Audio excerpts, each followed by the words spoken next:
किसी का कोई क्वेश्चन तो नहीं है? सर मेरा क्वेश्चन है एक। बोलिए। सर यूरिन इन्फेक्शन के लिए क्या प्रोटोकॉल लगाएंगे? UV humidity hit.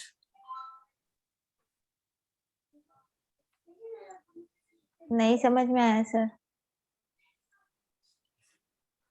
Point note कर लीजिए।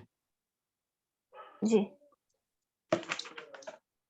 SP6 green colour, SP9 yellow colour, CV2 CV3 yellow, UB22 black, UB28 yellow, UB63 66 yellow.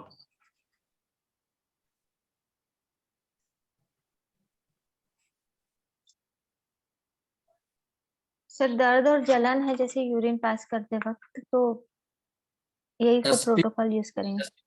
नहीं, जलन है और दर्द है तो इसके साथ एक पॉइंट और ऐड कर लीजिएगा। वो पॉइंट होगा आपका lever 2, lever 4, lever 5 sedate, lever 2 black, lever 4 brown, lever 5 brown.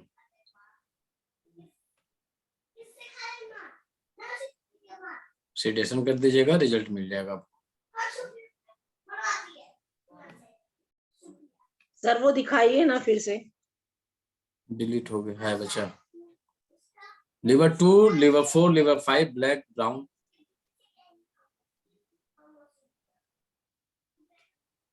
ठीक है सर। कुंडली में हम लोग को सर ये पढ़ना है। बियोल में कर सकते हैं ना सर? सीडेट, बियोल में सीडेट। जी।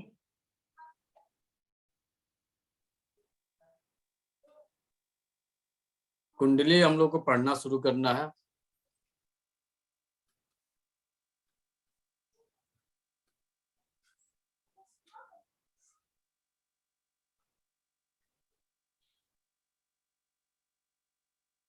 एक्यूप्रेशर मेरिडियन जो होते हैं वो 12 मेरिडियन होते हैं। राशियां जो होती हैं वह 12 होती हैं।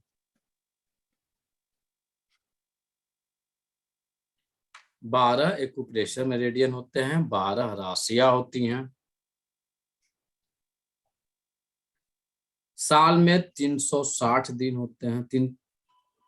और एक्यूप्रेशर के जो पॉइंट्स होते हैं वह 361 होते हैं। साल में 360 दिन होते हैं हिंदी कैलेंडर के हिसाब से। एक्यूप्रेशर के पॉइंट होते हैं 361 होते हैं। जो कुंडली हम लोग को पढ़ना है, जो चार्ट आप लोग देखते होंगे, वह चार्ट आपके सामने इस तरह से बन के आता होगा।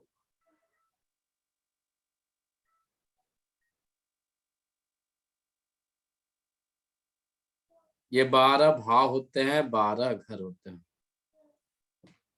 कुंडली में 12 राशियां, 12 भाव, 12 घर, इन्हें कहा जाता है। एक्यूप्रेशर में 12 मेरिडियन होते हैं। साल में 12 महीने होते हैं।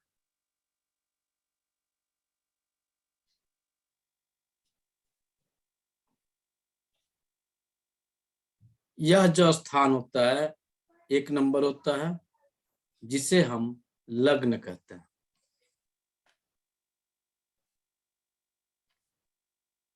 ये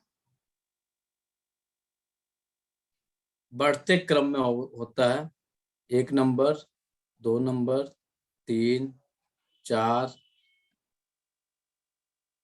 5, 6, 7, 8, 9, 10, 11, 12। अभी तक हम लोगों ने पढ़ा है पंच तत्व, 5 तत्वों के बारे में अभी तक हम लोगों ने पढ़ चुके हैं। सबका क्लियर है पंच तत्व? किसी का कंफ्यूजन तो नहीं है? 5 तत्वों में जो हम लोग ऑर्गन पढ़े हुए हैं, वह ऑर्गन या मेरिडियन जो हमारे हैं, पहला है मेटल एलिमेंट या आकाश तत्व।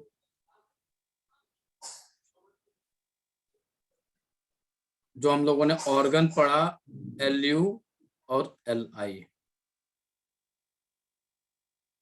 Lu हमारा 1 नंबर, 2 नंबर हमारा Li। दूसरा मेरिडियन हम लोगों ने पढ़ा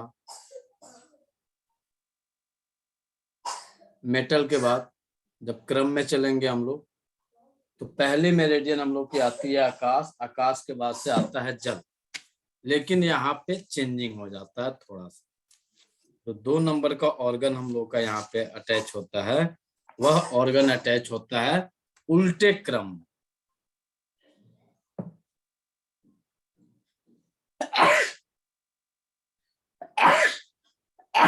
सॉरी, मेटल, मेटल के बाद से स्टमक। स्टमक में जो हमारा ऑर्गन आता है स्टमक, और सॉरी पृथ्वी तत्व।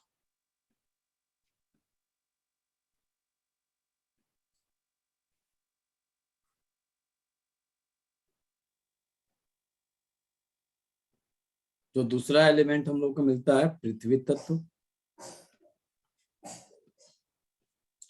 इसमें जो हमारे ऑर्गन आते हैं, स्टमक आता है 3 नंबर पे, 4 नंबर पे स्प्लीन।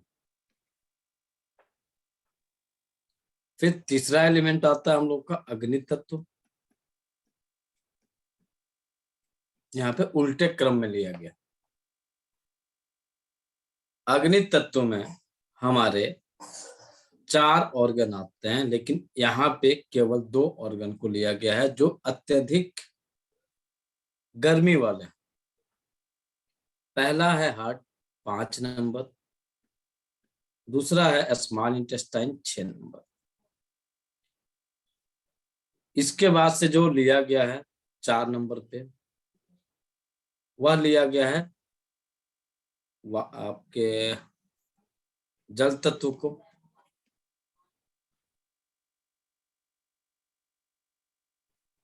यहाँ पे यूबी होता है 7 नंबर, किडनी होती है 8 नंबर।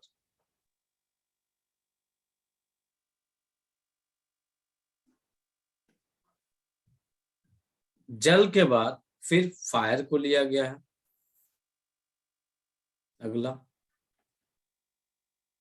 फिर अग्नि को लिया गया है।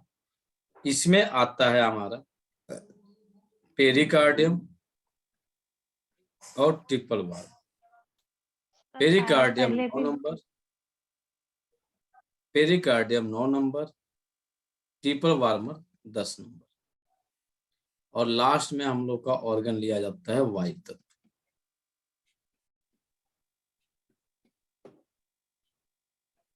ये होता है जीबी और लीवर।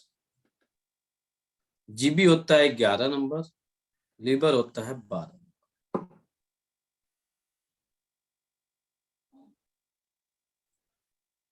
ये कैसे क्रम में लिया गया? तो इनको लेने का जो क्रम है, बर्थ मंथ के आधार पे इनको लिया गया। बर्थ मंथ का जो टाइमिंग है, इसे आप इच्छा हो तो नोट कर लीजिए, नहीं तो आपके पीडीएफ में जा चुका है। पहला है एलयू का टाइम, जो कि आपको फरवरी से मार्च का समय होता है। डेट इसकी होती है 7 फेब टू 8 मार्च।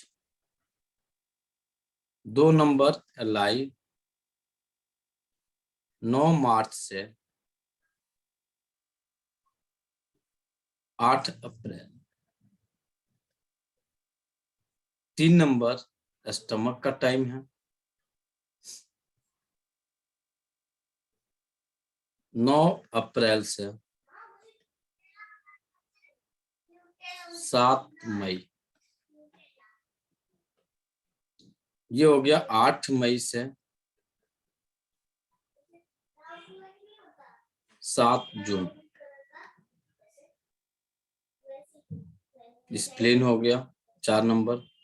5 नंबर हार्ट 8 जून से 7 जुलाई।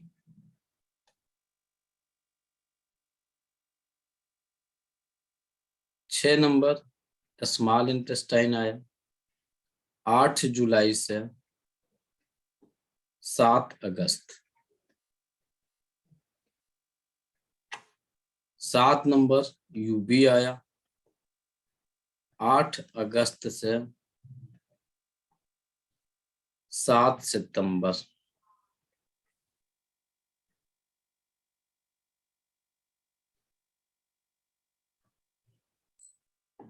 8 नंबर किडनी आया 8 सितंबर से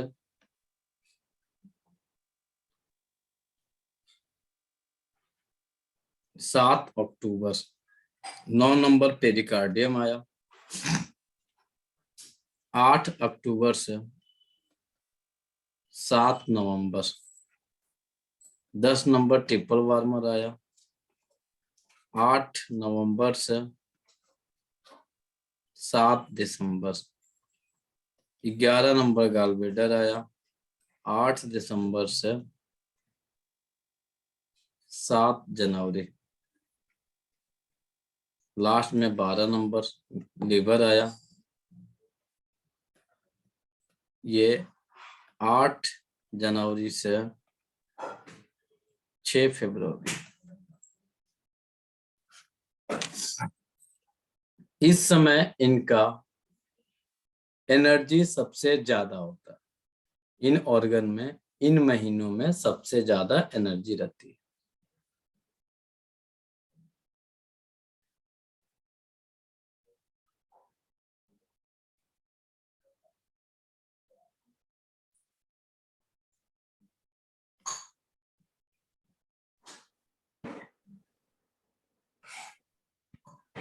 सर अग्नि फिर 2 हम बार आएगा क्या सर? अग्नि 2 बार आया है। 2 बार आएगा, अत्यधिक अग्नि और कम अग्नि। उसी तरह से इनका बर्थ टाइम भी होता है। बर्थ मंथ था, उस समय इनकी ऊर्जा अत्यधिक रहती है। उसी तरह से बर्थ टाइम होता है, उस समय इनकी ऊर्जा अत्यधिक होती है। तो पहली एनर्जी एलयू की 3 AM to 5 AM। दूसरी एनर्जी एलआई की 5 AM to 7 AM। तीसरी एनर्जी स्टमक की 7 AM to 9 AM। चौथी एनर्जी स्प्लीन की 9 AM to 11 AM। पांचवी एनर्जी हार्ट की 11 AM to 1 PM।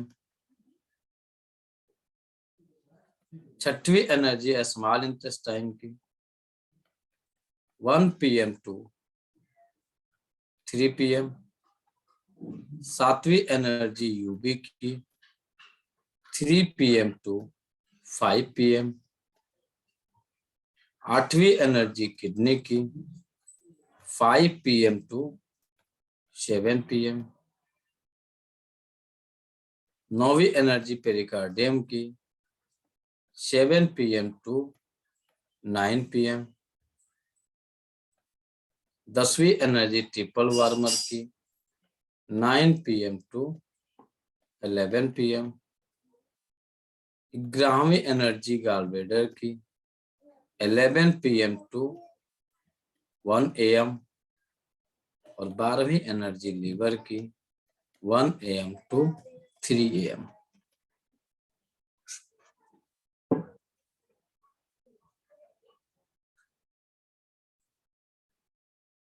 जिस किसी का जन्म इस टाइम के बीच में हुआ होगा,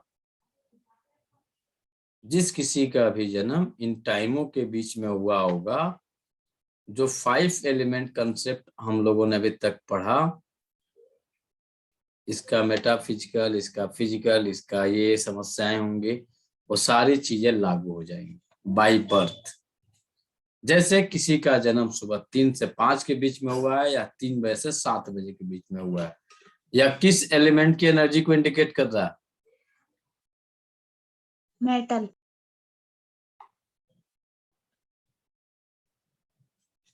लंग्स की ऊर्जा को। तो मेटल से संबंधित फिजिकल, मेटाफिजिकल सारी समस्याएं यहाँ पे उनके साथ होंगे। वह दुखी हमेशा रहेगा, उदास रहेगा, अक्सर उसे सर्दी खांसी होगी। किसी का जन्म हुआ है सुबह 3 से 7 के बीच में, कब्ज रहेगी, टॉन्सिल की समस्या रहेगी। मेरा हुआ है सर। समस्याएं हैं सर? बिल्कुल है, जी पूरी सर। की पूरी है, एक मेरा साथ भी है। है सर। टोटल। और सर मुझे कुछ ऐसी प्रॉब्लम है नहीं है। 100% तो नहीं, लेकिन 90% समस्याएं होंगी, 80% होंगी। 100% है सर, मेरे साथ तो 100% है। सर है कि फिजिकल नहीं 60% होंगे, है? मेटाफिजिकल होंगी, लेकिन होंगे, दोनों ही। क्योंकि उस ऑर्गन की एनर्जी आपके साथ अटैच, तो वो समस्याएं आपके साथ बनी रहेंगी। कहीं कंफ्यूजन?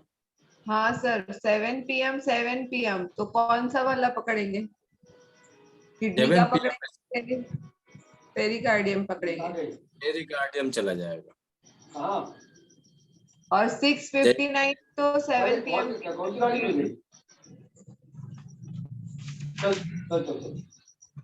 जहाँ पे हम लोगों ने देखा 5 PM to 7 PM, तो 5 PM to 6:59 PM इसको माना जाएगा। जो 7 बजेगा एनर्जी अन्य ऑर्गन में ट्रांसफर हो जाएगी।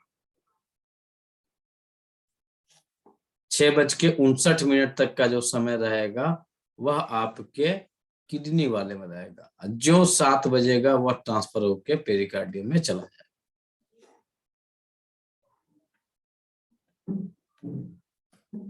यहाँ तक किसी को कंफ्यूजन, कहीं दिक्कत जो नहीं समझ में आया है? सर आपने अभी बताया ना, वो अग्नि तत्व एक तो टाइम पे और एक बर्थ डेट पे, तो वो मतलब हार्ट वो टाइम पे देखेंगे या फिर वो बर्थ डेट पे? दो अग्नि तत्व सब पे देखेंगे। मतलब दो है ना अग्नि, तो वो कैसा देखेंगे? सब में है ना?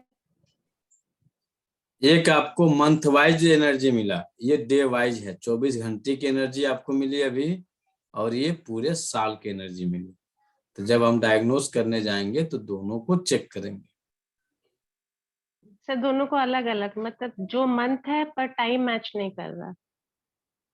मंथ को भी देखेंगे और टाइम को भी देखेंगे। जरूरी नहीं है कि जिसका मई मान के चलिए हार्ट का टाइम है जून का, और सबका जन्म जो है दोपहर 11 बजे से लेके 3 बजे के बीच ही में हो, क्योंकि 24 घंटे में जन्म होती है, 24 घंटे में मृत्यु की प्रक्रिया चलती रहती है। तो जब हम डायग्नोस जो किया जाता है, दोनों कंडीशनों को अप्लाई करते हुए, लक्षणों को देखते हुए फिर डायग्नोस किया जाता है।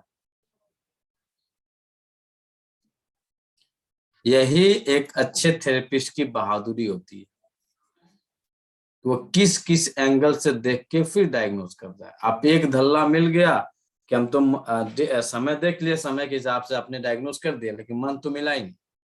जब मंथ जब ऐड करेंगे तो हो सकता है किसी अन्य ऑर्गन का मंथ उसमें ऐड हो जाए, तो जो समस्याएं आएंगी उस मंथ की भी समस्याएं यहाँ पे ऐड हो जाएंगी। उसी तरह से आपको ईयर का भी होता है, साल का भी होता है, तो उस साल की जो एनर्जी होगी वो एनर्जी भी यहाँ पे ऐड हो जाएगी। अभी 2022 चल रहा है, ठीक है? तो 2022 की जो एनर्जी है स्मॉल इंटेस्टाइन की एनर्जी, 2 + 2 + 2 = 6 नंबर स्मॉल इंटेस्टाइन। तो यहाँ के लिए हम 6 नंबर को देखेंगे। तो 6 नंबर हमारी स्मॉल इंटेस्टाइन का है। तो पूरे साल में स्मॉल इंटेस्टाइन से संबंधित फिजिकल मेटाफिजिकल समस्याएं आपके ऊपर हावी रहेंगी, सबके, ऐसा नहीं एक आदमी, पर्टिकुलर सभी के ऊपर। 6 नंबर आप देख लीजिए, पूरे लोगों की हिस्ट्री निकाल लीजिए, तो सभी लोग मानसिक रूप से परेशान हैं, क्योंकि स्मॉल इंटेस्टाइन जो है वह आपके मानसिक स्थिति को इंडिकेट करता है। फिजिकल कम, मेटाफिजिकल यह ज्यादा प्रभावित होता है।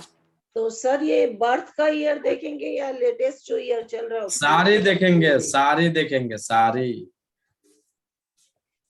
सर डेट के हिसाब से भी देखेंगे फिर अपन इसमें, जैसे 24 हो या 2 हो, तो वो 10 तत्वों को देख लेंगे डेट के हिसाब से। अभी आपने पढ़ा ना, इस तारीख से लेके इस तारीख का जो महीना है, उस डेट में जो है हमारा ये ऑर्गन आ रहा है, तो उस डेट में वो ऑर्गन हमको मिल जाएगा। नहीं अब वो यह तो महीना, देख लिया, वो तो मंथ वाइज हो गया, मैं डेट वाइज पूछ रही हूँ। नहीं उतना आगे अभी नहीं ले जाएंगे, सब कंफ्यूजन हो जाएगा।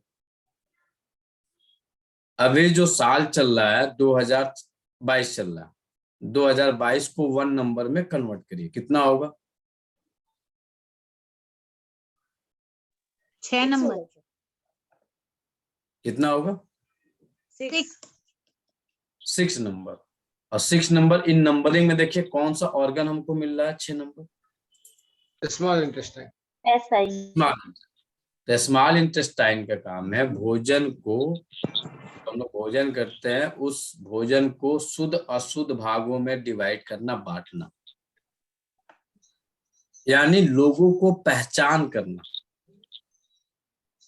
मेटाफिजिकल में इंसान को पहचान करना, सही गलत का पहचान करना, यह हमारा स्मॉल इंटेस्टाइन करता है। जिस तरह से जब हम भोजन करते हैं, भोजन हमारे स्मॉल इंटेस्टाइन में जाता है, तो वहां से जो आपके वेस्ट प्रोडक्ट हैं लार्ज इंटेस्टाइन को भेज देता है, जो आपके शुद्ध प्रोडक्ट हैं उसे जो है आपके बॉडी के अन्य भागों में, अन्य पार्ट में भेज देता है। कहीं विटामिन को एब्जॉर्ब करने के लिए, कहीं मिनरल्स को एब्जॉर्ब करने के लिए, अन्य चीजों को एब्जॉर्ब करने के लिए वो अलग अलग वहीं से डिवाइड करके भेज देता है। सेम वही प्रक्रिया हम जनरल लाइफ में भी अप्लाई करते हैं।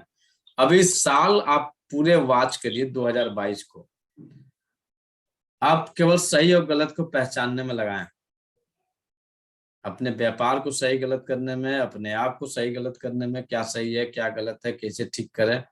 पिछला साल जो था जनरली मान के चलिए कोविड था, तो कोविड के समय से क्या क्या गलतियां हुई, क्या क्या अच्छे काम किए, ये साल आप शुरू से वॉच कर लीजिए अपने आप। उसी तरह से अगला साल आएगा तो क्या आएगा? यूबी। कितना नंबर आएगा? UB 7 number UB. अब एक सिंपल भविष्यवाणी समझ जाइए या फिर जो समझ जाइए, अगले साल सबसे ज्यादा आध्यात्मिक लोगों की संख्या बढ़ जाएगी। जब जब 7 नंबर आएगा, आध्यात्म का लेवल अपने चरम पे रहेगा। अगले साल बरसात बहुत ज्यादा होगी, इस साल ठंड बहुत कम पड़ेगी। फायर एलिमेंट 6 नंबर चेक कर लीजिए, नवंबर चल रहा है, सभी जगह जो है ठंड का प्रभाव शुरू हो गया। तो पिछले साल के अपेक्षा, पिछले साल भी ठंड कम थी, इस साल भी ठंड कम रहेगा। कम का सेंस है उसकी जो ड्यूरेशन रहेगी बहुत कम रहेगी, लंबे समय तक ठंड नहीं रहेगी। और बरसात जो होगा 2023 का, प्रचुर मात्रा में बरसात रहेगी, थोड़ी सी नहीं रहेगी, प्रचुर मात्रा में रहेगी।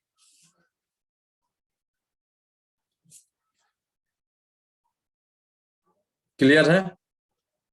सर इसमें जैसे एक ऑर्गन का मंथ बताया है, तो उस मंथ पीरियड में ही ज्यादा वो ऑर्गन एक्टिव रहेगा ना? उस महीने में सबसे ज्यादा उस ऑर्गन की एनर्जी हाई रहती है। अब सबसे ज्यादा सर्दी खांसी किस महीने में होता है?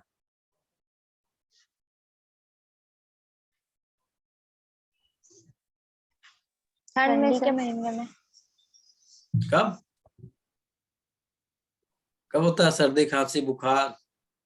नवंबर में सर। ठंडी में। दिसंबर। नवंबर में सर। मौसम चेंज होगा तब होगा। अक्टूबर नवंबर में। दिसंबर एंड फरवरी। अगस्त अच्छा। सितंबर अक्टूबर 7 अक्टूबर तक। समझ में आ गया कि आप लोग अपने आप को लेकर कितना कॉन्शियस। अरे वसंत ऋतु में सबसे ज्यादा सर्दी खांसी बुखार होता है फरवरी और मार्च में। जब जब फरवरी मार्च आएगा तब तक आपके अब नजरों में कोविड का कहर बरपा जाएगा, एकदम शॉक कर जाएगा कोविड आगे। जब जब आएगा फरवरी और मार्च, याद आ रहा है?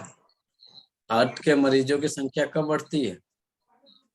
हार्ट अटैक सबसे ज्यादा कब होता है? जून जुलाई।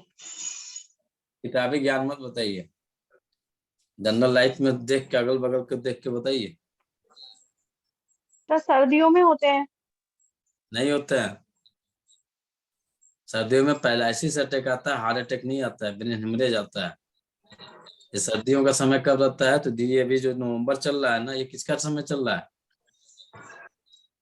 पेरिकार्डियम। इस महीने में कम होगा, जो ट्रिपल वार्मर आएगा बढ़ जाएगा।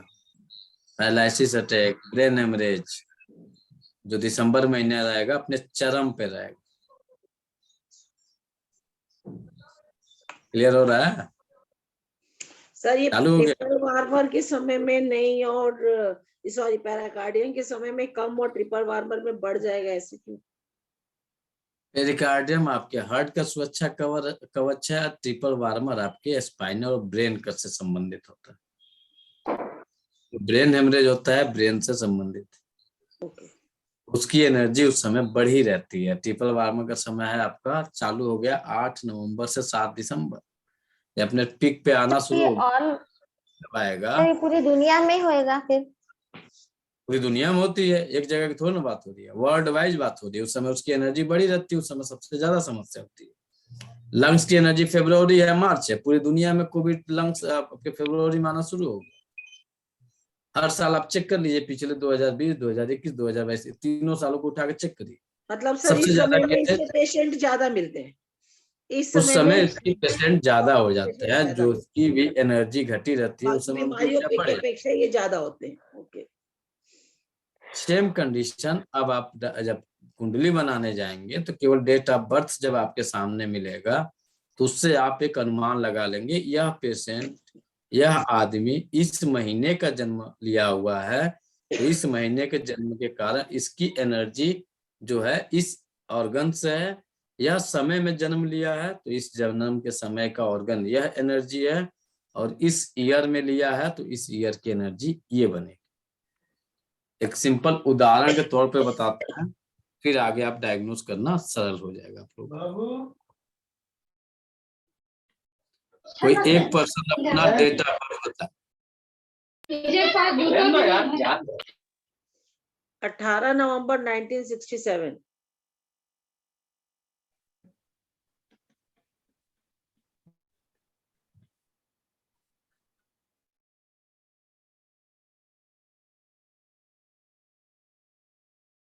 टाइम बताएं।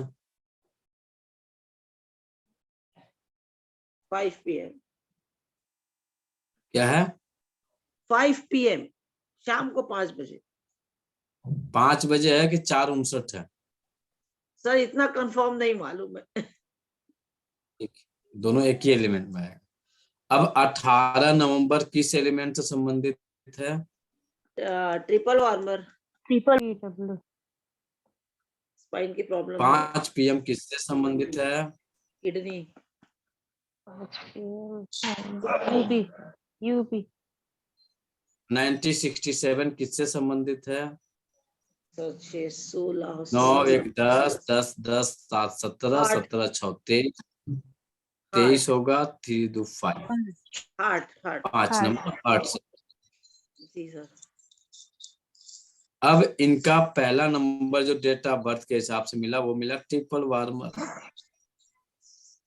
तो ट्रिपल वार्मर की फिजिकल मेटाफिजिकल रिलेटेड समस्याएं इनको बाय बर्थ मिलेंगी। फिर आएगा 2 नंबर पे किडनी, ये डरपोक होंगी, एफिशिएंसी है। फियर वाली होंगी। फिर आएगा हार्ट, ये ठाकेदार हंसने वाली होंगी। गुस्सैल भी हूँ सर, गुस्सैल भी हूँ सर। किडनी आया, डरपोक मिला। ट्रिपल वार्मर आया, वो आपको ब्रेन से संबंधित, स्पाइनल कॉर्ड से संबंधित।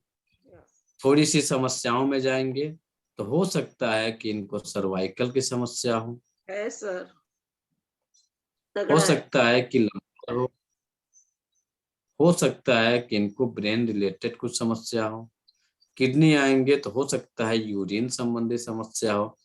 अब आप डायग्नोस करने खड़ा हो गए, अब यह इनके एज के हिसाब से आपने डायग्नोस कर डाला, लेकिन यही कोई 5 साल का बच्चा है तो क्या उसको ये समस्या बताएंगे कि तुमको सर्वाइकल है, तुमको लंबर की समस्या है?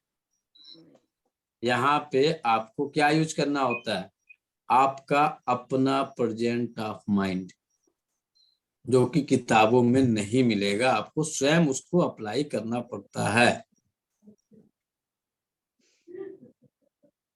5 साल के बच्चे को सर्वाइकल की समस्या कहेंगे तो एक्सेप्टेबल होगा?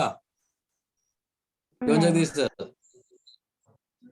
आपके सामने डेट ऑफ बर्थ आया, आपने कहा दिया गया कि इसके बारे में थोड़ा सा कुछ बता दीजिए, आप यदि पढ़े हैं तो आप कहे कि ये होगा, ये होगा, ये होगा। नहीं होगा।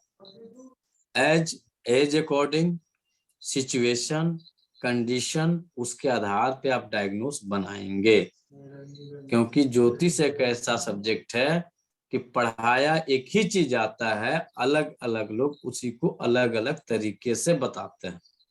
एक ही चीज सब लोग पढ़ता है, 12 घर, 12 राशियां, 12 उनके जो चक्र हैं, उनके घूमने के, सारे लोग वो एक ही चीज पढ़ते हैं, लेकिन बताने के तरीके सबके अलग अलग मिलते हैं। कभी गौर किए हैं आप लोग?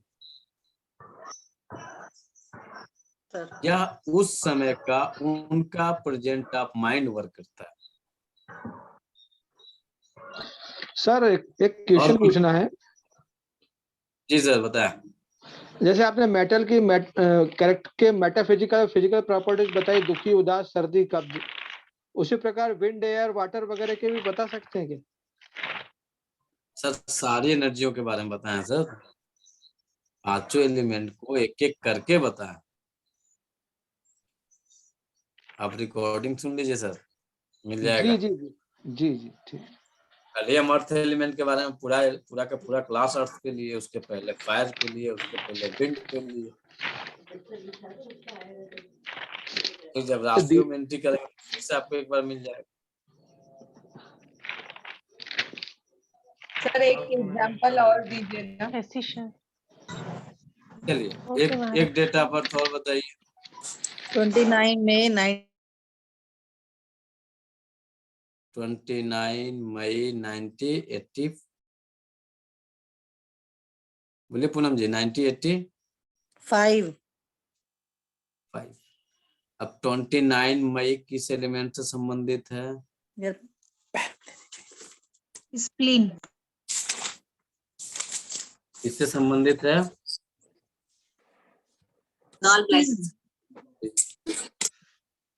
टाइम क्या है? 10:15 बजे मॉर्निंग। सर ये भी स्प्लीन। 9 से 11 फिर आपको स्प्लीन मिला।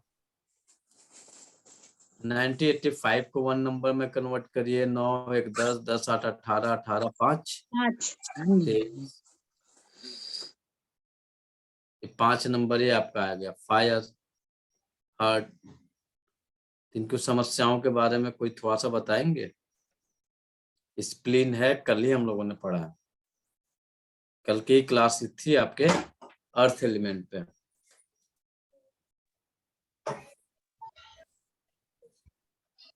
इनका फिजिकल मेटाफिजिकल कोई अनुमान लगाएगा? एक आदमी कोई बताएं। बोलिए जगदीश सर। इनको कफ की मात्रा ज्यादा रह सकती है, ये कफ ज्यादा रह सकता है। और दूसरा ये है कि ये हर चीज को ज्यादा बोलती होंगी, मेटाफिजिकल्स में ज्यादा बोलती होंगी, ज्यादा कोई भी विषय को लेकर चिंता करती होंगी, उनको भूख में कमी हो सकती है, उनके पैरों में दर्द हो सकता है, पर वो खाने के बाद पेट में भारीपन आ सकता है, आलस्यपन उनमें रहेगा, उसमें चुस्ती रहेंगी, ये सब लक्षण उनमें रहेगी। और इनका बॉडी का बनावट कैसा बॉडी पतली की होगी? बनावट पतली नहीं होगी, मोटी होगी। और यदि उनका मोटापा यदि बढ़ता है तो लटकने वाला मोटापा होगा। जैसे मान लो शोल्डर का हाँ, मोटापा हुआ है, लटकेगा। पेट, जैसे पेट है तो पेट तो ऊंचा होगा लेकिन लटका हुआ होगा उनका, क्योंकि ये अर्थ इनका है एलिमेंट के ये अंदर। इनका था। हाँ जी पूनम जी कितनी % क्लियरिटी है? सर मोटापा तो का जो बोला है वो तो बिल्कुल ठीक है, बट ये जो 2 बार स्प्लीन लिखा था इसके नीचे सर क्या लिखा था वो दिखा नहीं हार्ट, मुझे। हार्ट 8 लिखा था। 100% करेक्ट।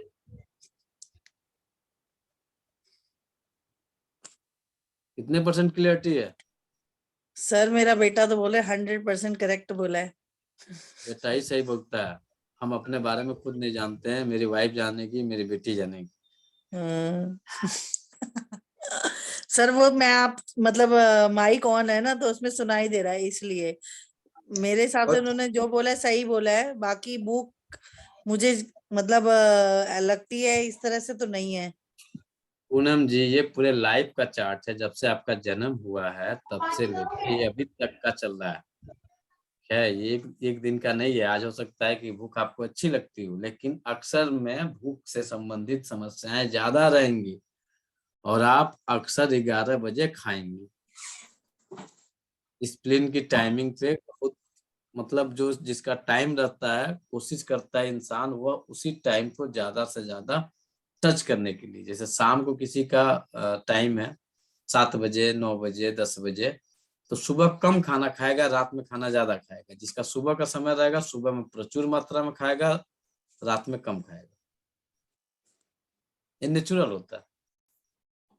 अपना अपना चेक करिए आप लोग। क्योंकि मैं तो मतलब 2 टाइम ही खा लेती हूँ।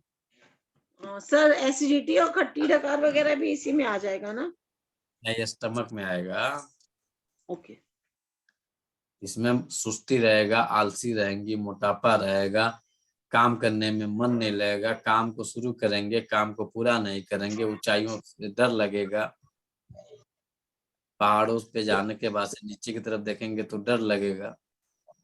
इस तरह के लक्षण पाए जाएंगे। सर इसको ठीक करने का क्या उपाय है और फिर? सब दूसरी बात, कोलैप्स की सब समस्याएं रहेगी।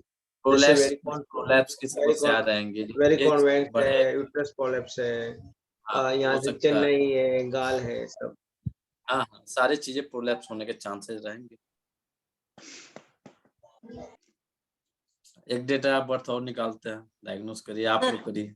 सर एक क्वेश्चन था सर, ये 29 को आप 29 ऐड किए तो 11 होता है ना सर, या कैसे उसको आप स्प्लीन नहीं, ये मंथ ले लिया ना। 29 केवल 29 किस एलिमेंट में? स्प्लीन में आ रहा है। हाँ तो 2 स्प्लीन लिखे ना सर, आप डेट को किस में डाल रहे हो? 29 को डेट हम यहाँ नहीं टच कर रहे हैं, केवल मंथ लिए, ईयर लिए, टाइम। ओके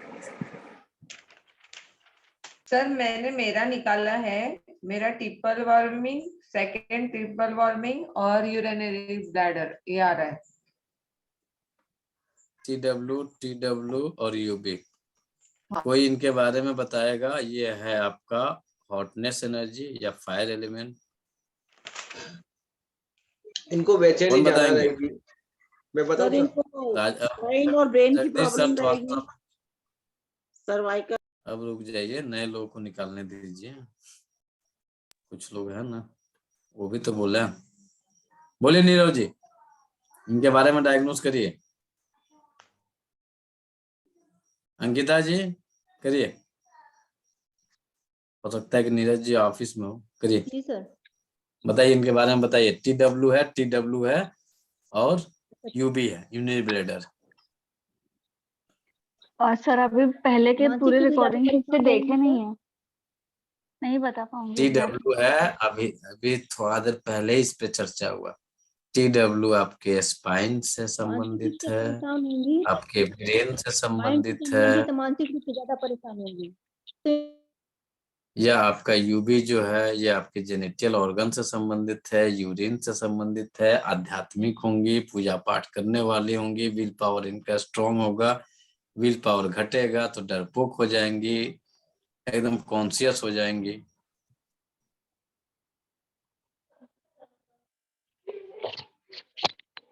चलिए और कोई करेगा?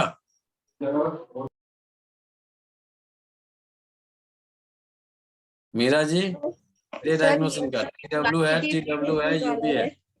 सर ये सब निकालने के लिए ये आपने आपके सेशन में बताया है क्या कि ये आध्यात्मिक है और ये बताया है वो?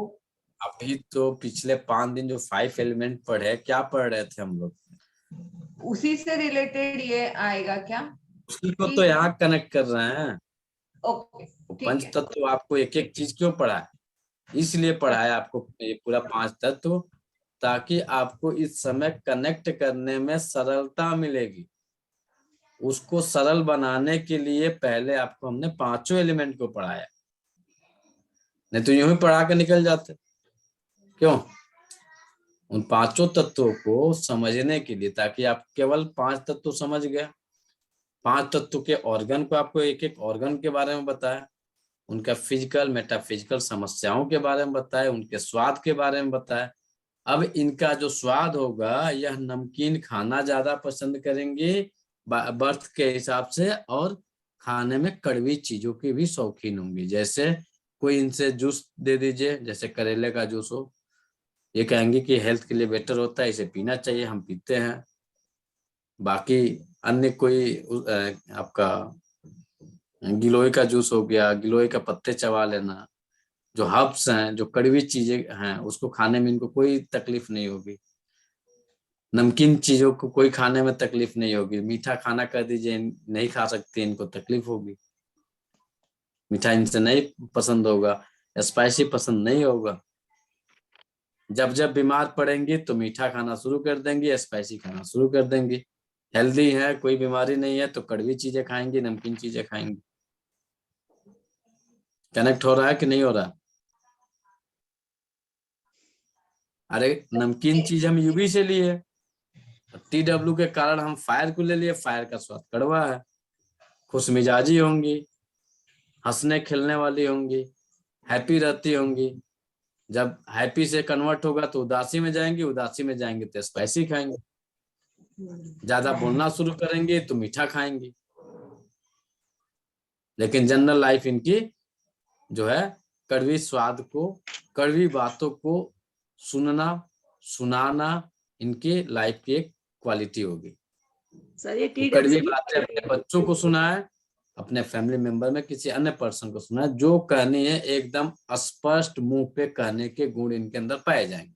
इनके अंदर नहीं, जितने भी ट्रिपल वार्मर वाले हैं, पेरिकार्डियम वाले हैं, स्मॉल इंटेस्टाइन वाले हैं और हार्ट वाले, चारों जो आपके मेरिडियन है, इनकी एनर्जी से संबंधित यदि होगी तो 2 एकदम मुंह पे बोलेंगे, स्पष्ट बोल देंगे। तीखा लगे, मीठा लगे, जो लगना है लगो भैया, हमें कोई लेना देना नहीं है। आपकी ये समस्या है तो है। राइट है सर, राइट है, एकदम सही है सर। कितने लोगों को समझ में नहीं आया? डेट ऑफ बर्थ अपना अपना निकालिए, सब लोग निकालिए अभी। सर पैराकार्डियम, लीवर और स्टमक आ रहा हो तो? पेरिकार्डियम, लीवर और स्टमक 3 एलिमेंट मिलेंगे तो इस इंसान को समझना बहुत टेढ़ा काम होगा। ब्रह्मा विष्णु महेश से तीनों मिल जाएंगे तो इन्हें समझना आसान होगा। अब इसमें देखिए, पेरिकार्डियम एक बार आया है, ट्रिपल वार्म आपका ये स्टमक एक बार आया है, और आपका एक बार लीवर आया है, यही ना? तो सबसे पहले क्या आया है? पैराकार्डियम। पैराकार्डियम। तो ये कड़वी चीजों के शौकीन होंगे, कड़वी खाना, कड़वी बोलना, कड़वी तरीके से रहना। 2 नंबर पे क्या आया? सर 2 नंबर पे LI आ रहा है, 2000 ईयर है सर। LI आएगा तो मेटल आएगा ना मैडम? हाँ LI मेटल आ गया। हाँ हाँ, तो इनके खाने में भी होगा, आपका स्पाइसी खाने के शौकीन होंगे। जितना जल्दी आप सुखी रहते होंगे उतना ही जल्दी दुखी हो जाते होंगे। जितना हैप्पी उतना ही आपका सैड। फिर तीसरा आपका विंड मिला तो चिल्लाने वाले होंगे, तेज बोलने वाले होंगे, क्रोधी होंगे। नहीं सर, ये तीसरा अपना अर्थ है। तीसरा अर्थ है तो बातूनी होंगे, क्रोधी नहीं होंगे, बातूनी होंगे, ज्यादा बोलने वाले होंगे, मीठा खाने वाले होंगे, शरीर में मोटापा होगा। 3 नंबर पे आ रहा है तो लास्ट में इनका जब बाल्यावस्था, प्रौढ़ावस्था, युवावस्था आएंगे तो ये मोटे होने शुरू हो जाएंगे। नहीं सर, एक ये एल तो ठीक निकला है, बाकी पैराकार्डियम स्टमक तो नहीं निकला, क्योंकि कड़वा तो बिल्कुल नहीं खाता है, बातूनी भी नहीं है। हाँ, मीठा जरूर खाता और मोटा भी नहीं। नहीं, एज क्या है उस बच्चे की? 22। 22 साल। 22 साल। आपको हम क्या बोले? बाल्यावस्था, युवावस्था, प्रौढ़ावस्था। अभी वो चल रहा है युवावस्था में, तो उस लक्षण नहीं मिलेंगे। 3 नंबर पे आ रहा है आपका प्रौढ़ावस्था, तो 22 साल का है, 8 साल और वेट कर लीजिए, मोटा हो जाएगा। अभी उसके अंदर चल रही है फायर की एनर्जी, अपनी दुनिया में मस्त होगा, खाने का शौकीन होगा, पहनने का शौकीन होगा, घूमने का शौकीन होगा, एंजॉय करने का शौकीन होगा। हैप्पीनेस एनर्जी, हैप्पी एनर्जी चल रहा है, एंजॉय वाली एनर्जी चल रहा है।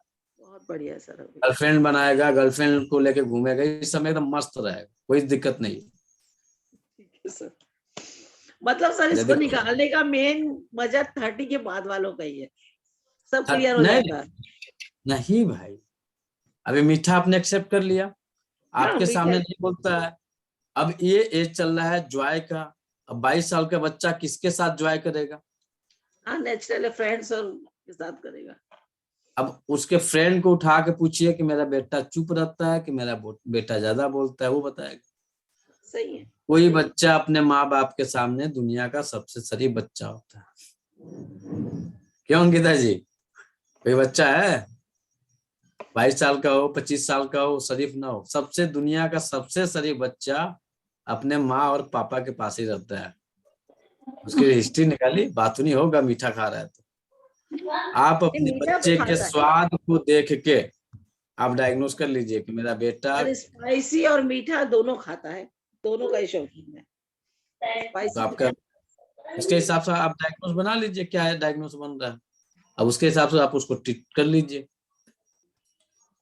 स्पाइसी ज्यादा खा रहा है, कड़वा चीजों को खिलाएंगे। कड़वी चीजों तो खा नहीं सकता है क्योंकि उसकी एनर्जी है नहीं। तो आप इस समय पेरिकार्डियम की एनर्जी को बिल्डअप कर दीजिए, ट्रिपल हार्मोन की एनर्जी को बढ़ा दीजिए। ये जो बढ़ेगा स्पाइसी खाना बंद कर देगा। सर मैं कुछ ऐड करूं? हाँ बोलिए। सर इनका जो बच्चा होगा ना, इनको लगता है क्योंकि मीठा खाता है और वो एनर्जी जो है मैडम बता रही है, तो वो उसकी एक क्वालिटी होगी कि वो कहीं से भी कॉमेडी निकाल लेगा। हाँ, किसी भी बातों में। हाँ मैम, ये सही है। हाँ, तो ये होगा मैम, जरूरी नहीं है कि बहुत ज्यादा बोले, लेकिन उसकी बातों की क्वालिटी होगी। वो कम बोलेगा तो वो क्वालिटी का बोलेगा। हाँ, हंसता बोलता है, अपनी चीजें क्लियर कर लेता है, कोई डाउट नहीं है इसका। देखिए, अब इसी के साथ आप लोग को अर्थ एलिमेंट में बताए थे, हो सकता है कल की क्लास में न बताया हो, पहले किसी क्लास में बताया हूँ। जब भी कोई मीठा खाएगा वह गुनगुनाएगा, चाहे बाथरूम में गुनगुनाए, चाहे किचन में गुनगुनाए, चाहे स्टेज पे गुनगुनाए या गाना गाए। गाना गाने का शौक आपका अर्थ एलिमेंट ही आपको प्रोड्यूस करता है। तो यदि आप बहुत गाने के शौकीन है, आप गा नहीं पा रहे हैं, तो मीठा खाना थोड़ा सा शुरू कर दीजिए। जो मीठा खाइएगा वो चुप भी रहता है, बहुत ज्यादा मीठा खाएगा तो चुप नहीं रहेगा। नहीं रहेगा। अगर वो रहेगा है ना मैडम, तो उसकी एनर्जी डिस्टर्ब होगी। नहीं रहेगा ही नहीं, मीठा खाएगा तो चुप रहेगा ही नहीं, बातूनी होगा ही होगा। अभी आपको एक सिंपल तौर पे जसविंदर मैडम की बातों बताया, दुनिया का सबसे शरीफ जो बच्चा होता है अपने माँ और पापा के पास ही रहता है। कम बोलता है कि ज्यादा बोलता है, उसके फ्रेंड सर्किल में जाइए, ढूंढ के निकालिए, आपको पता चल जाए। बच्चा यदि आपका 20 साल का है, 18 साल का है, 15 साल का है, तो फायर एनर्जी में चल रहा है, जॉय और हैप्पी एनर्जी की एनर्जी है ये। तो ये इनके साथ ही यह अपनी दुनिया को व्यतीत करेगा। आप या हम कोई भी गार्जियन ये समझते हैं कि बच्चा हमारे साथ सबसे ज्यादा खुश है। नहीं, बच्चा सबसे ज्यादा हैप्पी अपने उस जो उसकी एनर्जी है, उस एनर्जी के आसपास में रहता है। देखिएगा, आप जब स्कूल छोड़ने जाइएगा, जो उसका मित्र मिलेगा, कोई फ्रेंड मिलेगा, कोई बहुत ज्यादा नजदीकी, जो उसके दिल के करीब होगा, देखिए कैसे उसके अंदर चेहरे की चेंजिंग होती है। कभी ध्यान दिए हैं स्वाति मैडम? ध्यान दिए कभी? नेट चले गया था तो सुन नहीं पाई, एक बार बोलिए ना क्या बोल रहे थे आप। आपका बच्चा है, रहता है, मान के चलिए कि हमारी बच्ची है, हमारे पास रहती है, हम जानते हैं कि हमारा बच्चा हमारे साथ बहुत ज्यादा खुश है, जबकि रियलिटी में वह हमारे साथ खुश नहीं है। कुछ क्षण के लिए वह हमारे साथ खुश हो सकता है, लेकिन यदि बच्चा हमारा 10 साल से लेकर 30 साल के बीच में है, तो यह एनर्जी होती है हैप्पी एंजॉय की, आनंदित एनर्जी रहती है। तो बच्चा सबसे ज्यादा आनंदित किसके साथ रहता है? अपने फ्रेंड सर्कल्स के साथ, अपने मिलने जुलने जो उसके एज से रिलेटेड है उनके पास। जब आपका बच्चा उनके साथ जाए, आप चुपचाप कहीं छुप के देखिए बच्चा आपका बोल रहा है कि बच्चा आपका शांत है, कि बच्चे का स्वभाव क्या है, तब आपको पता चल पाएगा। और नहीं तो बच्चा आपके सामने आएगा तो सीधे सीधे वो बंदर, गांधी जी के 3 बंदर, बंद, आंखें बंद, कान बंद, न देखना न सुनना न जानना कुछ नहीं, सब एकदम शरीफ। सर मैं बच्चे के लिए नहीं बोल रही हूँ, मेरे ग्रैंडफादर के लिए बोल रही हूँ, ससुर जी के लिए। वो काफी मीठा खाते हैं पर कम बोलते हैं। ऐसा अब मैं ग्रैंडफादर, मतलब अब देखिए अभी आपको शुरू में ही थोड़ी सी बताया आपको हम कि आपको हर पर्सन पे अप्लाई नहीं करिएगा। अब ग्रैंडफादर की एज हो गई होगी 70, ठीक है? तो 70 की जो एज होती है वह एज होती है फियर की। याद आ रहा है? 50 प्लस वाटर एलिमेंट, याद आ रहा है कि नहीं आ रहा है? तो मीठा तो खाएंगे लेकिन भाई साहब डरेंगे, बोलेंगे। किसके साथ बोलेंगे? जब उनकी फ्रेंड सर्किल मिलेगी, वो ओल्ड एज के जब लोग मिलेंगे उनके साथ बोलेंगे, ठहाके लगाएंगे उनके साथ। हो सकता है कि गाना भी गाएं, हो सकता है कि शेरो शायरी भी करें। आपके साथ या आपके हस्बैंड के साथ, बच्चों के साथ नहीं करेंगे। इस पे गौर करिए, एज को भी कनेक्ट करिए, किस एज का पर्सन है, क्या सिचुएशन है, फिर आप डायग्नोज करिएगा। सर एज सर बताइए ना, सर एलिमेंट मेरे कौन सा एलिमेंट किस एज में एक्टिव होता है?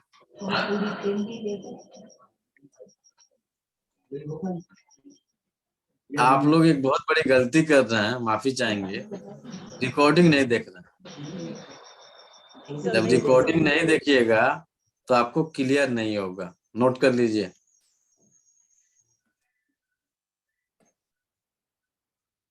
पहली एनर्जी होती है विंड की, 0 to 10 ईयर। दूसरी होती है फायर की, 10 से 30 साल। फायर के बाद से आता है आपका मेटल का, 30 से 40 साल। सॉरी, ये अर्थ का आता है, मेटल नहीं आता, अर्थ आता है। चौथी एनर्जी मेटल की, सैडनेस एनर्जी, 40 से 50 साल। और लास्ट एनर्जी आती है वाटर की, 50 से, जब तक जिंदा हैं। That's that. सबसे डेंजर एनर्जी का जो एज होता है यही 40 से 50 का होता है। हर इंसान की सैड एनर्जी सबसे ज्यादा रहती है, दुखी एनर्जी। सही है सर, सही है सर। इस एनर्जी से कोई नहीं बचता है, चाहे वह अरबपति हो खरबपति हो, यह एनर्जी इनको अपने कब्जे में लेगी ही लेगी। सर किडनी, यूबी और एसआई का बताइए ना। फर्स्ट पूरी किडनी, एनर्जी पंच तत्व का बता दिए, तब इसमें कहाँ से जा रही? पंच तत्व में ये किडनी आ गया, यूबी आ गया, 50 साल के बाद इनकी एनर्जी चालू हो गई।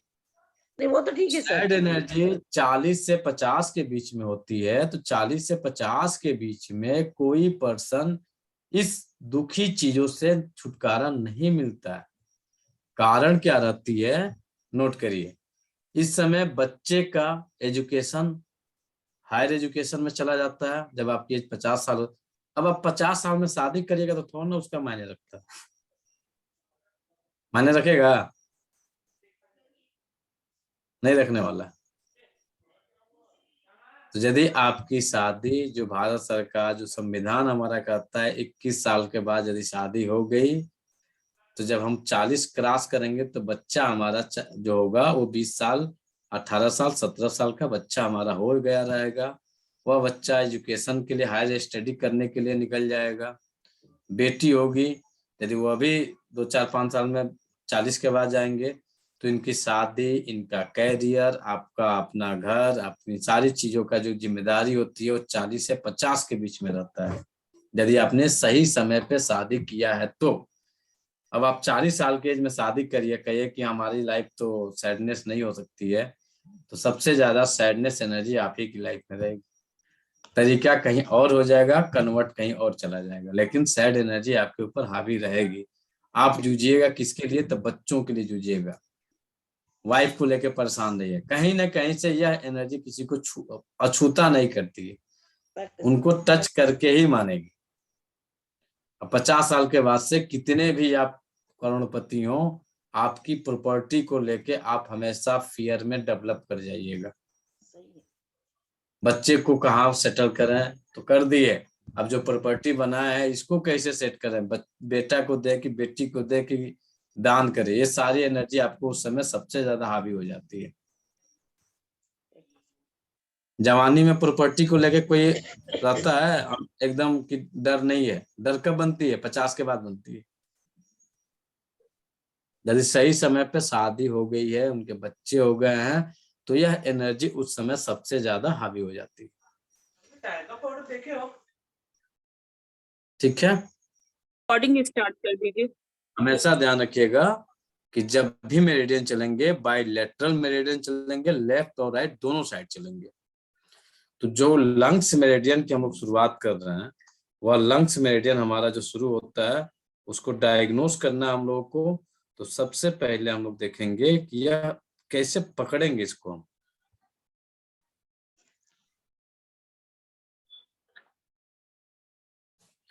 मिडिल से आइए, 6 कोण साइड में जाइए। 6 कोण का मतलब क्या होता है, एक बार आपको रिपीट कर देते हैं। 1 thumb इज इक्वल टू 1 कोण। 1 thumb, याद करिए, 1 thumb इज इक्वल टू 1 कोण। 2 finger, middle finger and index finger is equal to 1.5 कोण। 2 finger and half finger, कहीं कहीं पे पीडीएफ में आपको मिला होगा 3 finger।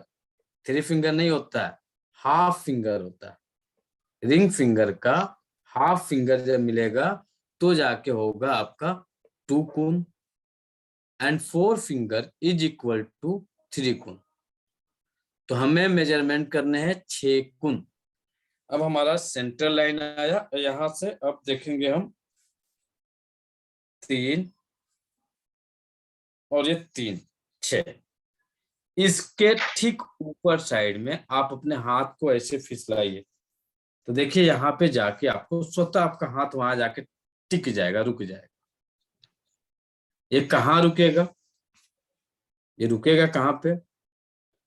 तो जो हमारा कॉलर बोन है ना, ये इसके ठीक सामने जाएंगे तो हमारा LU1 मिलेगा।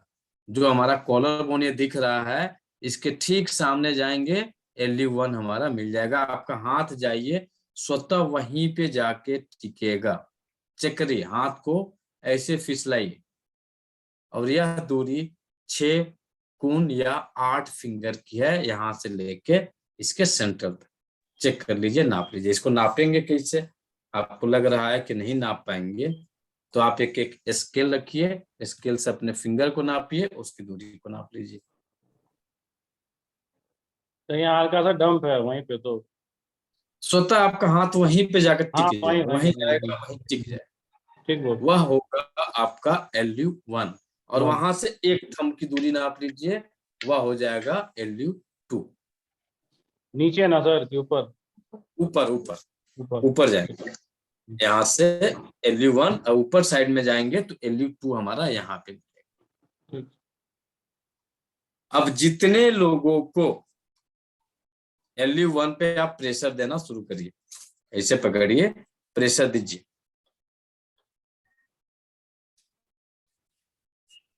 जितने लोगों को चेहरे में सूजन आती हो, ठीक है, आप अपने हाथों को ऐसे पकड़िए, ऐसे पकड़िए, ऐसे दबाइए थंब से।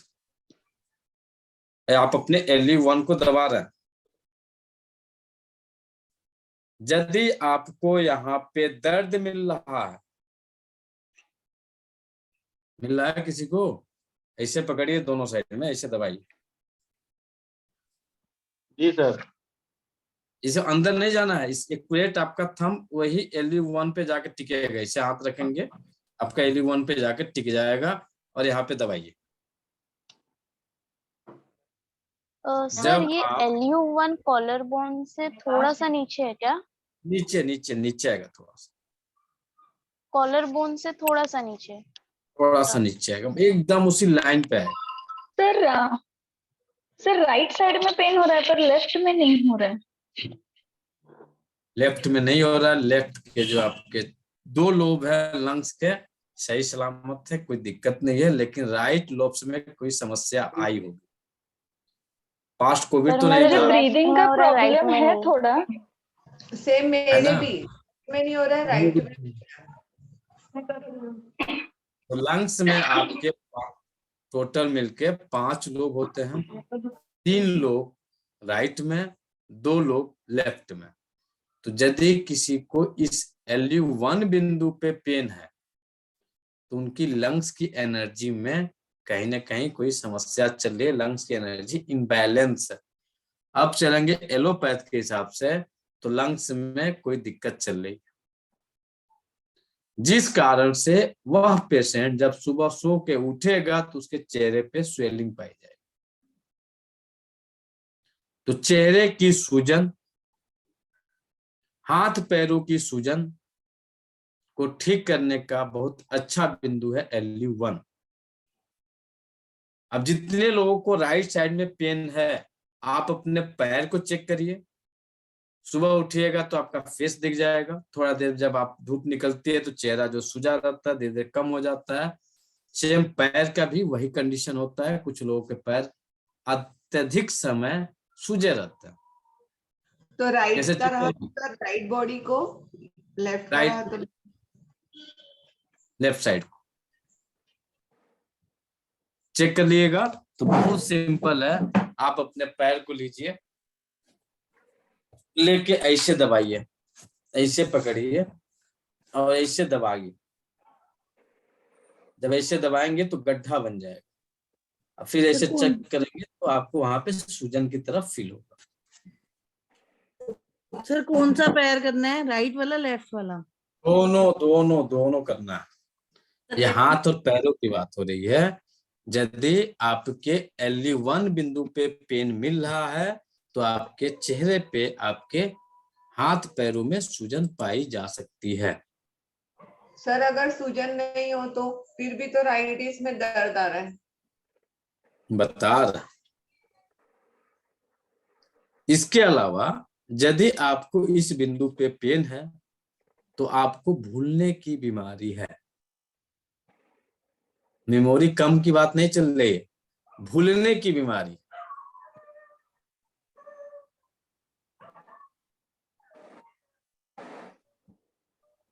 LU1 पे दर्द है तो आपको भूलने की समस्या पाई जाएगी। तो भूलने की समस्या का वही इलाज है, डेली आप यहाँ पे प्रेशर करते रहिए, आपकी मेमोरी भी स्ट्रॉन्ग होगी। एक्सक्यूज मी सर, चाहे लेफ्ट राइट कोई भी पेन हो मुझे राइट साइड पे पेन हो रहा है और सर मेरा यही है प्रॉब्लम है, मैं भूल जाती हूँ।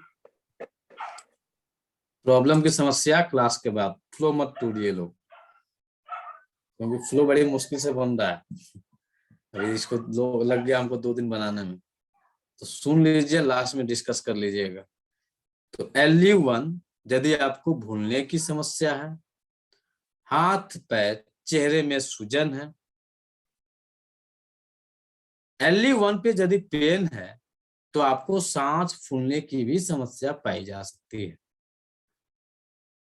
जा सकती है, जाएगी नहीं, पाई जा सकती है। सकती है का मतलब डाउट है, हो सकता है। और यदि हो सकता है तो हम ट्रीटमेंट LU1 पे देंगे।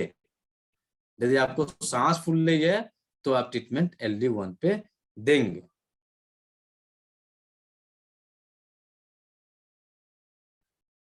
यदि किसी के लेफ्ट LU1 पे पेन है तो उनको कार्डिक हार्ट से संबंधित कोई समस्या हो सकती है।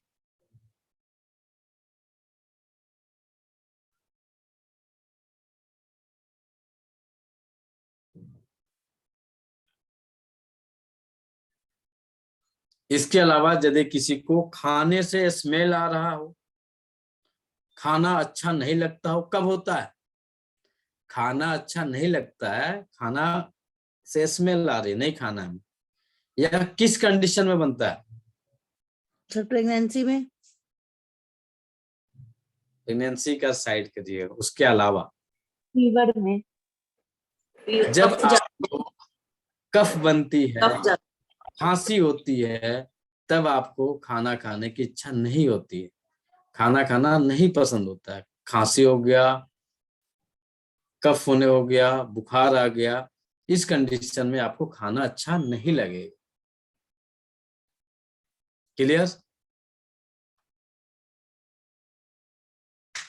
LU2 जो हमारा LU1 था, वहां से एक थंब ऐसे नापिए,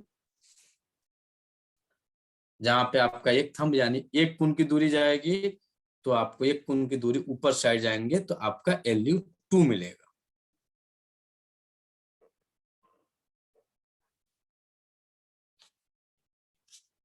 सर कॉलर बोन खत्म होता है तो वही आएगा ना LU2?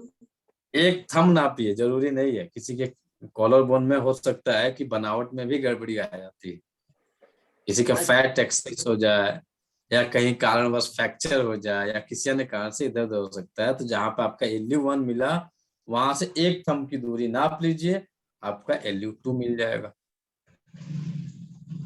सर एक थंब LU1 नापिए, सर वन ऐसे कुन तो कि जहाँ कॉलर बोन खत्म हो रहा है वही LU2 आ रहा है। हो सकता है।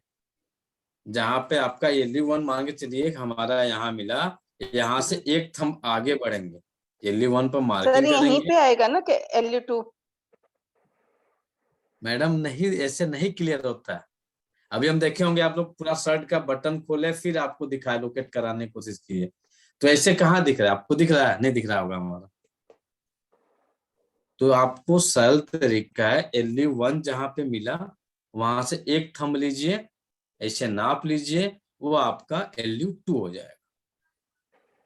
LU2 को ढूंढना है तो आपके पास दो चीजें हैं, भगवान ने फिंगर दिया हुआ है, दूसरा जो है आपके पास प्रोब है। तो आप अपने फिंगर का यूज करेंगे, बेटर रिजल्ट लेंगे।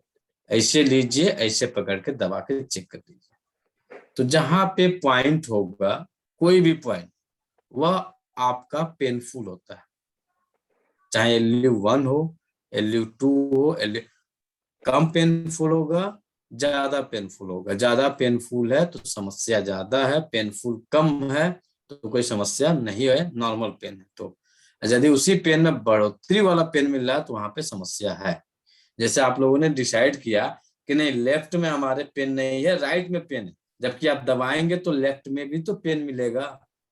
लेफ्ट वाले पेन को चेक कर लीजिए, LU1 को अगल बगल दबाइए, और LU1 के पॉइंट को दबाएंगे तो यहाँ का दर्द अलग मिलेगा और बगल वाले का दर्द अलग मिलेगा। चेक करिए,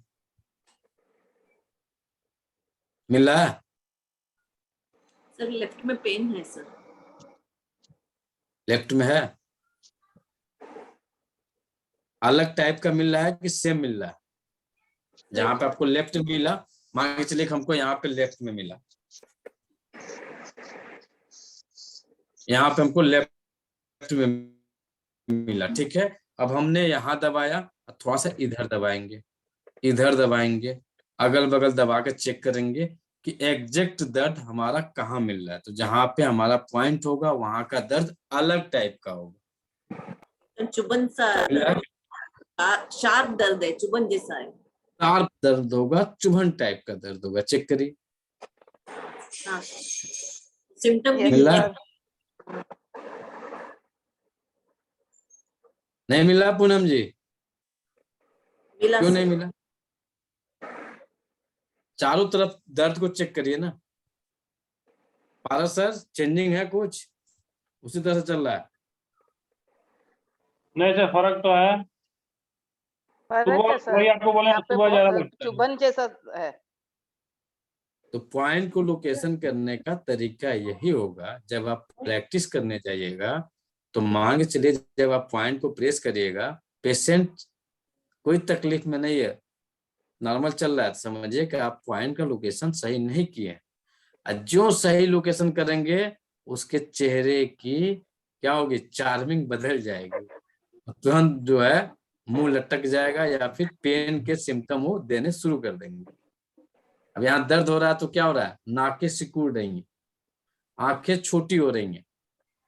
बहुत सारे होंगे कि चिल्ला देते हैं, तो जो नहीं चिल्लाएंगे या चाहेंगे कि बर्दाश्त करें, उसके बावजूद भी नाक का ये एरिया सिकुड़ेगा, आंखें हल्की छोटी होंगी, समझ जाइए ये पेन में है, दर्द में है। क्लियर हो रहा है? जब पेशेंट को ट्रीट करिएगा तो पेशेंट के चेहरे को हमेशा देखा जाता है कि उसके चेहरे पे क्या चेंजिंग हो रही है। तो चेंजिंग में यही होती है कि आप लोग इतना जरूर समझते होंगे, दर्द का चेहरा अलग होगा, उदासी का चेहरा अलग होगा, खुशी का चेहरा अलग होगा। तो उन चेहरों को जरूर ध्यान से बारीकी से देखिएगा कि किस टाइप के इसके चेहरे पे चेंजिंग हो रही है।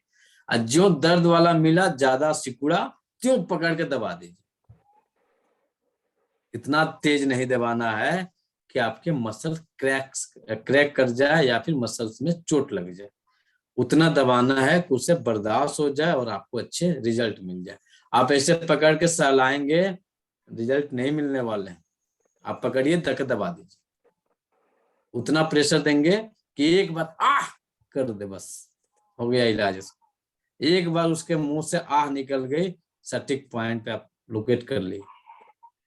जब तक ऐसे दबा रहे हैं कुछ नहीं होने वाला है। सटीक पॉइंट जो मिलेगा, आह निकल जाएगी। अभी आप दबा के चेक करिए अपना, इसका LV1 हो रहा है, LV2 पे आ रहा है, किसी पे चेक करिए। यदि पॉइंट आप ढूंढ लिए तो पेन आपको है, मिलेगा। पॉइंट नहीं ढूंढेंगे तो कुछ नहीं मिलने वाला है, रिजल्ट नहीं मिलेगा। सर कम से कम उसे कितना प्रेशर देके दबाना है जिससे ज्यादा दर्द भी ना हो और पता भी चल जाए पॉइंट? देखो होता क्या है ना, हर पर्सन की अलग अलग कैपेसिटी होती है दर्द को बर्दाश्त करने की। किसी को ऐसे हाथ पकड़ लोगे तो आह चिल्लाएगा, और किसी को जो है ऐसे पकड़ कर घुमा दो तो उसको ज्यादा प्रभाव नहीं पड़ेगा। तो पर्सन बाय पर्सन वेरी करता है। आपका वहां पे प्रेजेंट ऑफ माइंड क्या वर्क कर रहा है ये देखा जाता है। ऐसा नहीं ना है कि इतना प्रेशर देंगे कि उसको हड्डी ही तोड़ दें, ये तो करना नहीं है। हमें उतने प्रेशर देने हैं कि पेशेंट को कोई तकलीफ ना हो और कोई नुकसान ना हो, आसानी से उस पर हम प्रेशर दे दें, ना वो ज्यादा टूटे ना ज्यादा कुछ हो। आपके थंब में 25 पाउंड का प्रेशर रहता है। एक वयस्क इंसान के थंब में 25 पाउंड का प्रेशर रहता है, समझ जाइए। आप यदि किसी को प्रेशर दे रहे हैं तो 25 पाउंड नियर बाई 10 kg का आप वहां पे प्रेशर डाले हुए हैं। इसको चेक करना है तो चले जाइएगा, अपना थंब से प्रेशर दीजिएगा वेट मशीन पे, आपको पता चल जाएगा कि कितना हमारा वेट चल रहा है। तो प्रेशर आप उतना ही देंगे, ना ज्यादा तेज ना ज्यादा कम। सर ये डायग्नोज करने के लिए प्रेशर दे रहे हैं या इलाज करने के लिए? इलाज करना भी होता है प्रेशर में, और डायग्नोज करना भी प्रेशर में होता है। नहीं, अभी जो आप बताए ना, दोनों कंडीशन अप्लाई होंगे। आप वहां पे डायग्नोज कर ले और दबा के आपने इलाज भी कर लिया। ऐसा नहीं कि डायग्नोज करने के लिए हम अलग पॉइंट चूज करेंगे, फिर से ट्रीटमेंट करने के लिए अलग। आपने पॉइंट पे पेन मिला, उसी को जो है स्टिमुलेट करना है। स्टिमुलेट कैसे किया जाता है? जब एनर्जी को बढ़ाना है क्लॉकवाइज घुमाएंगे, एनर्जी को घटाना है तो एंटी क्लॉकवाइज घुमाएंगे। नहीं समझ में आ रहा है तो क्लॉकवाइज और एंटी क्लॉकवाइज बराबर इक्वल कर देंगे, स्टिमुलेट हो जाएगा। जैसे हम यहाँ पे प्रेशर दे रहे हैं, ये क्या कर रहे हैं? आप प्रेशर ऐसे नहीं देते हैं, आप ये प्रेशर को अपने फिंगर को घुमाते हैं, एक क्लॉकवाइज कर रहे हैं, टोन कर रहे हैं, और ये थोड़ा सा एंटी क्लॉकवाइज कर दिए, तो हम इस एनर्जी को बैलेंस कर दिए। अब यहाँ पकड़े, ऐसे पकड़ के घुमा रहे हैं, प्रेशर दे रहे हैं, क्लॉकवाइज हो रहा है, और जो ऐसे घुमा दिए एंटी क्लॉकवाइज हुआ, और घुमा के पकड़ के ऐसे छोड़ दिए। सर एक सवाल, हाँ, एक समान क्लॉक एंटी क्लॉक करके छोड़ देंगे, वो बैलेंस हो जाए। एक सवाल है सर। हाँ बोलिए मैम। LU1 का सिम्टम आप बताया है कि फुट में स्वेलिंग है, तो ट्रीटमेंट पैरों में क्या स्वेलिंग, है? हाथों में स्वेलिंग, चेहरे में स्वेलिंग। हाँ वही, बट ट्रीटमेंट देते वक्त वो अभी सेडेशन करना है कि स्टिमुलेशन करना? स्टिमुलेशन करना। अभी जितने मेरिडियन आप पढ़ेंगी केवल स्टिमुलेशन करेंगे। जब आप डायग्नोस में एंट्री करिएगा तो सिडेशन और टोनिफिकेशन का मामला शुरू होगा। अभी केवल आप स्टिमुलेशन पढ़ेंगे। Okay okay, thank you sir. ये LU2 कान में हीट क्यों, गर्माश क्यों महसूस होती है? दोनों कान ऐसा हीट जैसा गर्माश, एनर्जी आपकी जो है इनबैलेंस है और आपके बॉडी में हीट बढ़ी हुई है, फायर एलिमेंट बढ़ा हुआ है। तो जब फायर बढ़ेगा तो फायर का संबंध हमारे किस ऑर्गन से है? अंकिता जी बताइए, किस ऑर्गन से फायर का संबंध है? हार्ट से। जनरली हार्ट मान लिया जाता है, हार्ट SI मान लिया जाता है, SI मान लिया जाता है। जब भी पेरिकार्डियम। अब एक डायग्नोस यहाँ पे नोट करिए, थोड़ा सा ट्रिक से हट गया लेकिन अभी दिमाग में आ गया तो नोट कर लीजिए। यदि ट्रीटमेंट देते समय किसी भी पर्सन को कानों से गर्मी फील हो, मुंह से गर्मी फील हो, आंखों में गर्मी फील हो, तो आप समझ जाइए पेशेंट के हार्ट में हीट बढ़ी हुई है। सर इस एक बार फिर से कंडीशन में इस कंडीशन में पेशेंट बहुत ज्यादा मानसिक रूप से बेचैन अवस्था में आपके पास आया है। अब जिनके भी LU1 पे आपने प्रेशर दिया, LU2 पे प्रेशर दिया और आपके कान से गर्मी फील हो रही है, आंखों से गर्मी फील हो रही है, तो आप समझ जाइए यह वर्तमान समय में काफी ज्यादा मानसिक रूप से बेचैन है, स्ट्रेस में है मानसिक रूप से, और इन्हें नींद की सख्त जरूरत है, नींद इनकी कम हो रही है। जिसका जिसका है, कितने लोगों को मिला? सही है सर, नींद नहीं है सर। और किसी का मिला? कान से गर्मी निकली, आंख से गर्मी निकली, मुंह से गर्मी निकली, हाथों से गर्मी निकली? मुझे हो रहा था सर कान में। कान में मेंटल स्ट्रेस बढ़ा हुआ है? जी। घटा लीजिए, उसका भी पॉइंट है आपका LU1, क्योंकि ये कार्डिक भी पॉइंट है, आपके हार्ट का भी पॉइंट है आपका LU1। तो हार्ट से संबंधित कोई भी बीमारी हो तो आप LU1 को प्रेशर दे सकते हैं, कोई भी बीमारी हो। और जनरल अक्सर जब हार्ट अटैक आता है तो आदमी से छाती पीटता है, और जब प्रेशराइज किया जाता है लेटा के तो इसी बिंदु पे प्रेशर किया जाता है। ऐसे जब पंपिंग किया जाता है हार्ट को तो ऐसे ही प्रेशर दिया जाता है। ध्यान दिए कभी? LU1 आपका स्वतः आपके इंडेक्स फिंगर से दबना शुरू हो जाता है।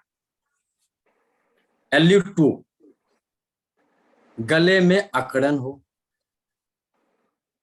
गले में खराश हो,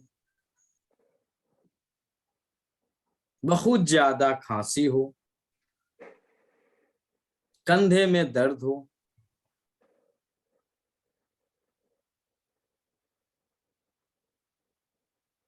बाहों में दर्द हो, तो ट्रीटमेंट हम LU2 का करेंगे।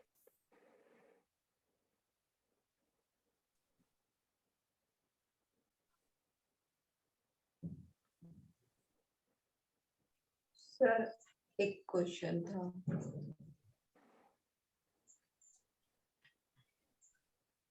हाथों में दर्द हो, कंधे में दर्द हो, कंधा ऊपर नहीं उठता हो, यदि कंधे न उठने के कारण फ्रंट साइड सामने के भाग है, केवल यहीं पे लॉक किया, ऊपर नहीं जा रहा, तो हम LU2 को ट्रीट करेंगे। लेकिन कंधे न उठने के कारण पूरा शोल्डर ब्लेड है, तो वहां पे LU2 वर्क नहीं करेगा।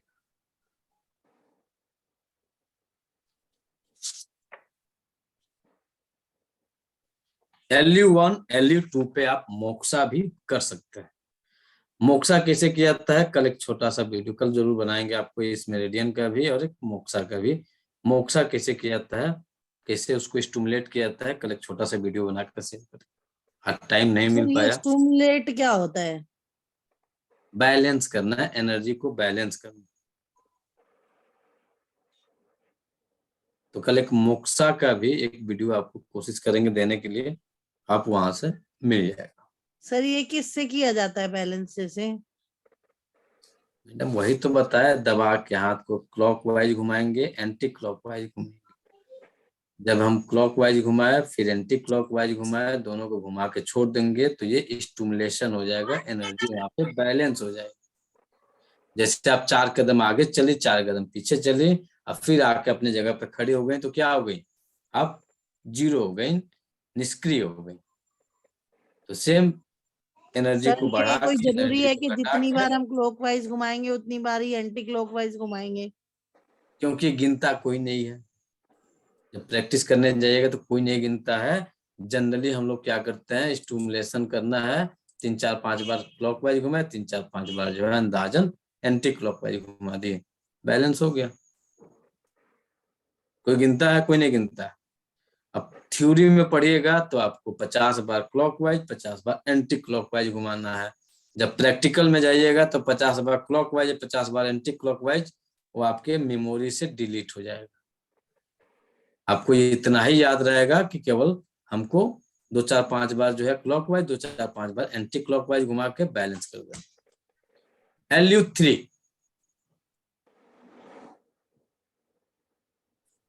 LU3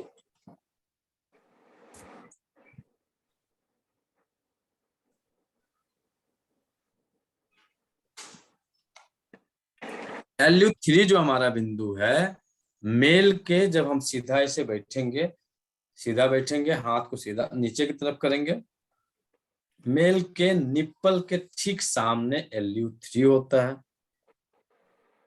मेल के निप्पल के ठीक सामने जाएंगे तो LU3 मिलेगा। फीमेल के साथ या अन्य लोग जो नहीं इस तरह से कर पा रहे हैं, हाथ को ऐसे सीधा रखेंगे,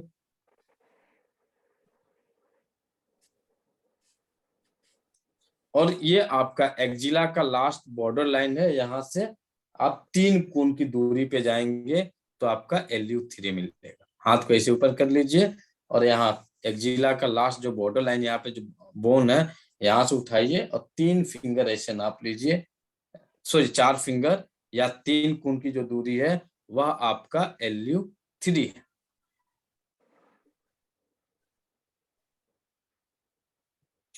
मिला? अब जो मेल है, जहां पे आपने 3 फिंगर किया, अब सीधा कर लीजिए, अब फिर अपने निप्पल से चेक कर लीजिए सेम वही पॉइंट मिल रहा है कि नहीं मिल रहा है। जो जो मेल है अपना चेक कर ले, फीमेल अपने हाथ को ऐसे कर ले, और जहां पे एक्जिला का लास्ट बोन है वहां से 4 फिंगर या 3 कोण की दूरी देख लेंगे, वह आपका LU3 होता है।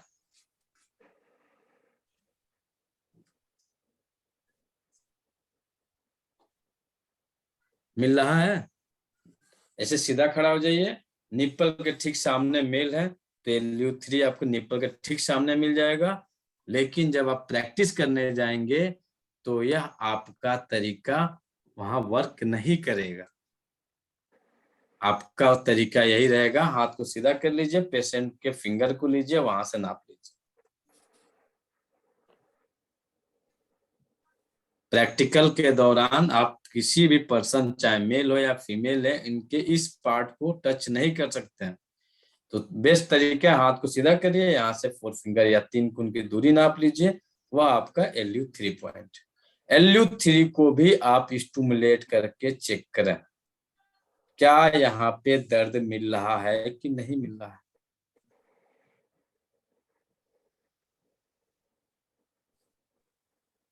सर LU3 यहाँ पे कम दबाने से मिलेगा। मेरा पूरा सर दुखने लगा।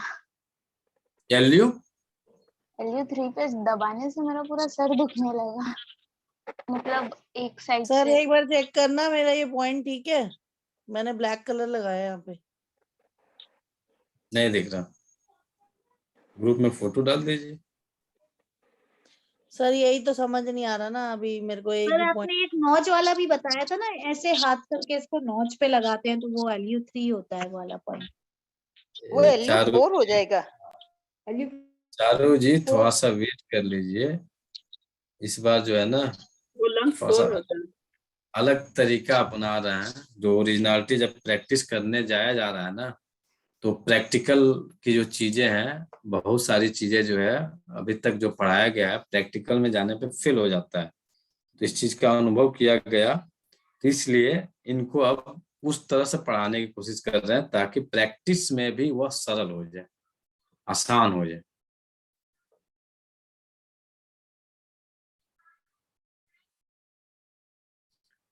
LU3 बिंदु जो हमारा होता है, यह आपके कॉस्मिक एनर्जी को कनेक्टिविटी करने का पॉइंट होता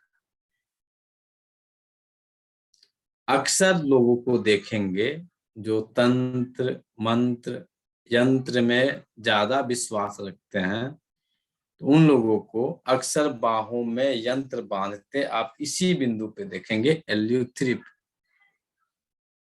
कभी ध्यान दिए हैं किसी को? हाँ जी सर, सर, ताबीज बांधते हैं। ताबीज बांधते हैं सर।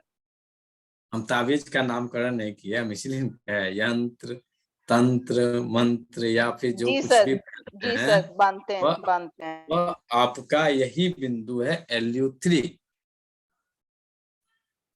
LU3 बिंदु आपका निगेटिविटी को भी दूर करने का बिंदु है। दो बिंदु आपके पास है निगेटिविटी दूर करने का, एक है आपका LU3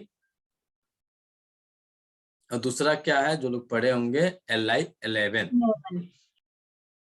ये दो ऐसे बिंदु है जिनसे आप भूत प्रेत भगा सकते हैं। एक बिंदु और आएगा P5, वो स्पेशल है भूत भगाने का बिंदु, लेकिन यह आपकी निगेटिविटी को दूर करने के बिंदु है। जैसे कोई पेशेंट है आपके पास आया, बहुत ज्यादा निगेटिविटी बातें कर रहा है, नेगेटिविटी से एकदम परेशान किया हुआ है, तो LU3 को टोन कर दीजिए, Li11 को सीडेट कर दीजिए। थोड़ी देर में उसकी जो निगेटिविटी बातें हैं वो समाप्त हो जाएंगी।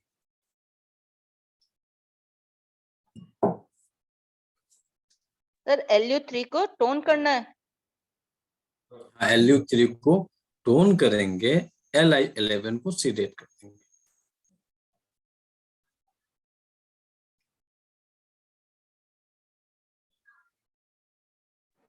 सर इस पे भी पेन मिलेगा सर नेगेटिविटी है तो? हाँ, यदि आप निगेटिविटी, जैसे अभी किसी को था करिए हमारा सर दुखने लगा, सर में भारीपन आने लगा, तो यह बच्चा जो भी है इसको बहुत ज्यादा निगेटिविटी थॉट्स इसके मन में भरे हुए हैं। मन में, मस्तिष्क में नहीं है, मन में वहम है, मन में डर है। तो इस ऐसे लोगों को खासकर भूतों से या इस तरह की बातों से डर लगने के गुण पाए जाएंगे। वहां जाएंगे तो ये प्रेतात्मा है, वहां जाएंगे तो ये प्रेतात्मा है। जैसे नानी और दादी लोग जो पहले के समय में कहानियां सुनाते थे, वो कहानियां हमारे बाल्यावस्था में मेमोरी में जाके सेव हो जाते थे। अब वह एक ऐसे जगह होते थे, वहां जाएंगे तो ये निगेटिविटी है, वो हमको पकड़ लेगा, हमको ये नुकसान कर देगा। खासकर आपके नॉर्थ इंडिया में इसका प्रभाव ज्यादा है, और साउथ इंडिया के बारे में नहीं पता है, अदर के बारे में नहीं पता है। वहां भी दादी नानी लोग सुनाते थे, कोई बताएगा भूतों सर की नो, कहानी? है सर। सर बिल्कुल। तो यदि किसी के मन में ये भूतों का वहम बैठा हुआ है तो LU3 पे पेन होगा। भूतों के वहम को भगाने का पॉइंट है LU3।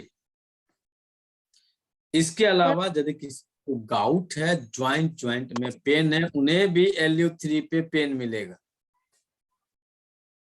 ज्वाइंट पेन है, गाउट है, उन्हें भी LU3 पे पेन मिलेगा।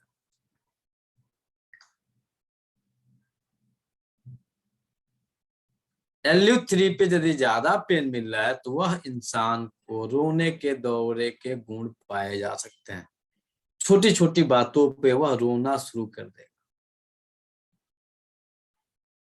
रोने का दौरा का मतलब समझते हैं? हंसी का दौरा, रोने का दौरा, चिल्लाने के दौड़े पड़ते हैं। सर्वाइकल का दौरा, हार्ट अटैक का दौरा, उसी तरह से रोने के भी दौड़े पड़ते हैं। तो जब किसी को रोने के दौड़े पड़ेंगे तो जल्दी वह चुप नहीं होता है, लगातार रोते जाता है, रोते जाता है, रोते जाता है। क्लियर हो रहा है कि नहीं हो रहा है? तो यदि किसी को रोने के दौरे पड़ रहे हैं तो आप LU3 को तुरंत पकड़ के ट्रीट कर दीजिए। ये कब होता है? इसमें जितने लोग बैठे हुए हैं, इस समस्या से सभी लोग 1, 2, 4, 5 बार अपने लाइफ में जूझे जरूर होंगे। जूझे हैं कि नहीं जूझे हैं? जी सर। जब हमारी बाल्यावस्था होती है तो हम रोते रोते सिसकियां पकड़ लेते हैं और सिसकियां वो जल्दी बंद नहीं होती है। याद आ रहा है? तो इन सिसकारियों या सिसकियों को दूर करने का बिंदु है LU3। सर ये बच्चों पे अप्लाई होगा? बच्चे खासकर रोते रोते सिसकियां लेना शुरू कर देते हैं। ध्यान दिए हैं कभी? सबके घरों में बच्चे होंगे। जी सर, दिए हैं ध्यान। तो उन बच्चों का बहुत आसान तरीका, ऐसे पकड़ के हल्का थपथपा दीजिए या हल्का सा यहाँ पे मसाज कर दीजिए, बच्चे की सिसकियां बंद हो जाएंगी।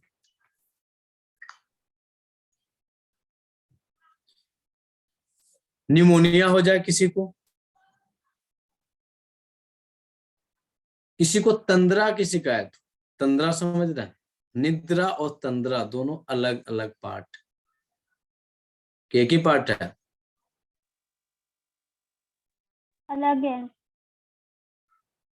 निद्रा तो अलग मुझे है। निमोनिया होके गया है। आपको इस बिंदु पे पेन होगा? हाँ, हो रहा है। मतलब बचपन में हुआ था, बट उसके बाद से हमेशा से लंग्स का प्रॉब्लम हमेशा रहा इस है। बिंदु पे पेन रहेगा, हमेशा रहेगा। जिनको जिनको बाल्यावस्था में यदि निमोनिया हो चुका है तो यदि कोई घाव होंगे, होता है ना पैरों में छोटे मोटे फोड़े फुंसी हो जाते हैं, तो घाव तो भर जाते हैं लेकिन वहां से एक स्किन हमेशा निकलते रहता है।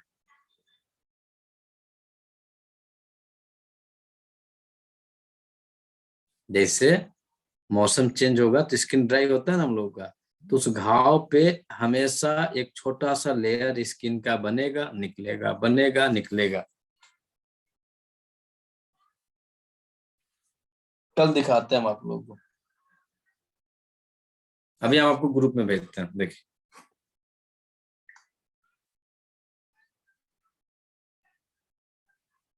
ताकि आपको अनुभव हो जाएगा, यह समस्या बनी रह सकती है।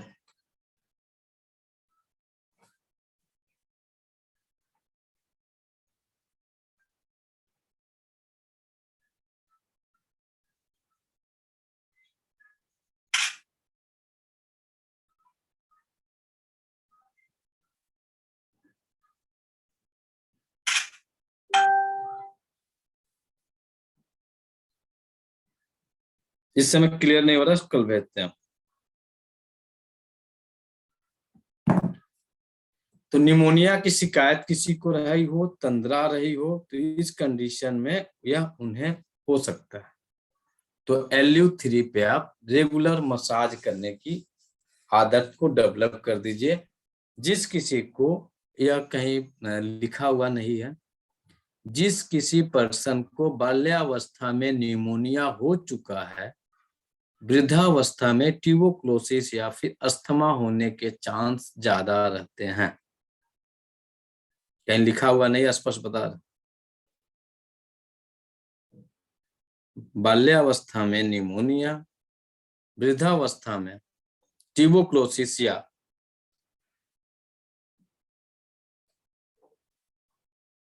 अस्थमा की शिकायत हो सकती है। तो उसको बचने के लिए हम अपना ट्रीटमेंट समय रहते कर लेंगे तो ठीक रहेंगे। आसान तरीका क्या है, जब आप नहाने जाते हैं साबुन लगाते हैं, इससे यहाँ की मैल भी निकाल लीजिए अच्छे से मसाज करके, दवा मालिश करके, और आपके पॉइंट भी स्टिमुलेट हो जाएंगे। अब लोगों को बीमारियों का लेवल इसलिए बढ़ा हुआ है, बड़े शहरों में शावर का यूज हो रहा है, बड़े शहरों में शावर का यूज हो रहा है, और हफ्ते में 1-2 बार कोई जो है क्या करते हैं, साबुन लगा के बढ़िया से मल मल के पूरी मालिश करके अपने शरीर की मैल को निकाल के नहाता है। बाकी शावर खोले, शैम्पू लगा लिए, पता ना कौन कौन जेली आ रहे उनको लगा के नहा ले रहा है। वही कुछ साल पहले जब साबुनों का प्रचलन कम था तो आप अपने शरीर को अच्छी तरीका से भिगोते थे, पूरा मैल जितने आपके शरीर पे जमा थे वह क्या होते थे, पानी के चलते फूल जाते थे, और आप उसे अच्छे से मल मल के इस तरह से आप उन मैलों को निकालते थे। आज क्या कर रहे हैं, उन मैल को निकालने के लिए भी आपको प्लास्टिक के क्या क्या आ गए हैं, क्या कहा जाता है इसको, आप लोगों को ज्यादा पता होगा हम लोगों से, क्या कहा जाता है? अब कहीं स्क्रबर बोला जाता है, क्या क्या बोला जाता है, आप उसका प्रयोग करके ऊपर ऊपर क्लीन कर ले रहे हैं। उसके बाद से यदि स्किन ड्राई हो रहा है, बेचारा ड्राई स्किन क्या होता है, जो आपके मैल जमे रहते हैं ना सर, बहुत लंबे समय से जो आपके स्किन के ऊपर मैल जमे रहते हैं वही तो निकलते हैं डैंड्रफ के रूप में, इसके रूप में, और आपने उसको मालिश की मल के अपने मैल को बाहर निकाला नहीं, आपने क्या किया, वो स्क्रबर ऐसे ऐसे लगा के साबुन से फेंक दिए, फिर उसके ऊपर अच्छे से मॉइस्चराइजर क्रीम लगा लिए, हाथ हमारा एकदम चिकना हो गया, एकदम गोरे हो गए। उससे नहीं होगा, साबुन लगाइए, चाहे जैसे भी करिए, शरीर को भिगाइए। जब आपका शरीर भीग जाएगा, आप जनरल ऐसे भी रगड़ेंगे तो आपकी पूरी मैल निकलनी शुरू हो जाएगी। तो यह स्पेशल LU3 का जो पॉइंट है, जिस किसी को निमोनिया हो चुका है, यदि किसी को ज्वाइंट पेन है, रोमेटाइज्म है, गाउट है, तो इस कंडीशन में आप LU3 को उन्हें सिखा दीजिए। जितना हो सके आप LU3 को जरूर प्रेशर देना शुरू कर दीजिएगा, कुछ दिनों में ठीक हो जाएगा। कुछ लोगों को अकारणवश मुंह से खून की उल्टियां होनी शुरू हो जाती हैं, तो मुंह से खून की उल्टी होने का भी ट्रीटमेंट हम LU3 पे देंगे, 4 पे देंगे। LU3 और LU4 इन दोनों बिंदुओं पे हम मुंह से खून की उल्टी आने का ट्रीटमेंट देंगे। LU4 जहां से आपका LU3 था वहां से 1 कुन यानी 1 थंब की दूरी पे जाएंगे, वह आपका LU4 मिलेगा। केवल 1 कुन की दूरी पे जाएंगे, वहां पे आपका LU4 मिल जाएगा।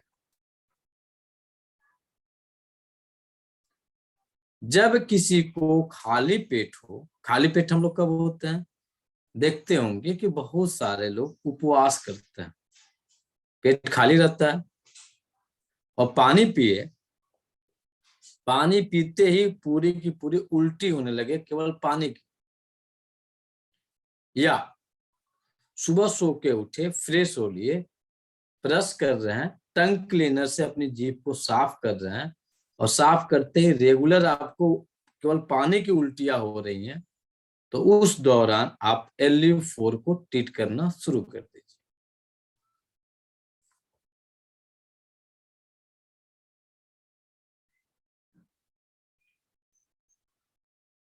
LU4 यह आपका ऑक्सीजन बिंदु, इसे टिश्यू में ऑक्सीजन बिंदु कहा गया है। तो यदि किसी को ऑक्सीजन की कमी हो जाए,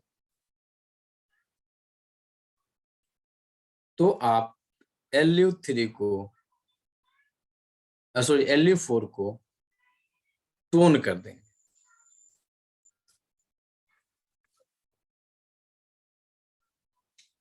LU4 को टोन करने का कलर ब्राउन होता है।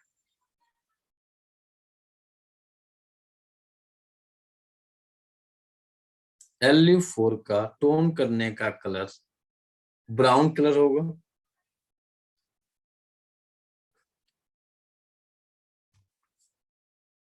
इसके अलावा यदि किसी को ज्वाइंट पेन हो, छोटी सांसें आती हो, हिचकी की समस्या रहती हो,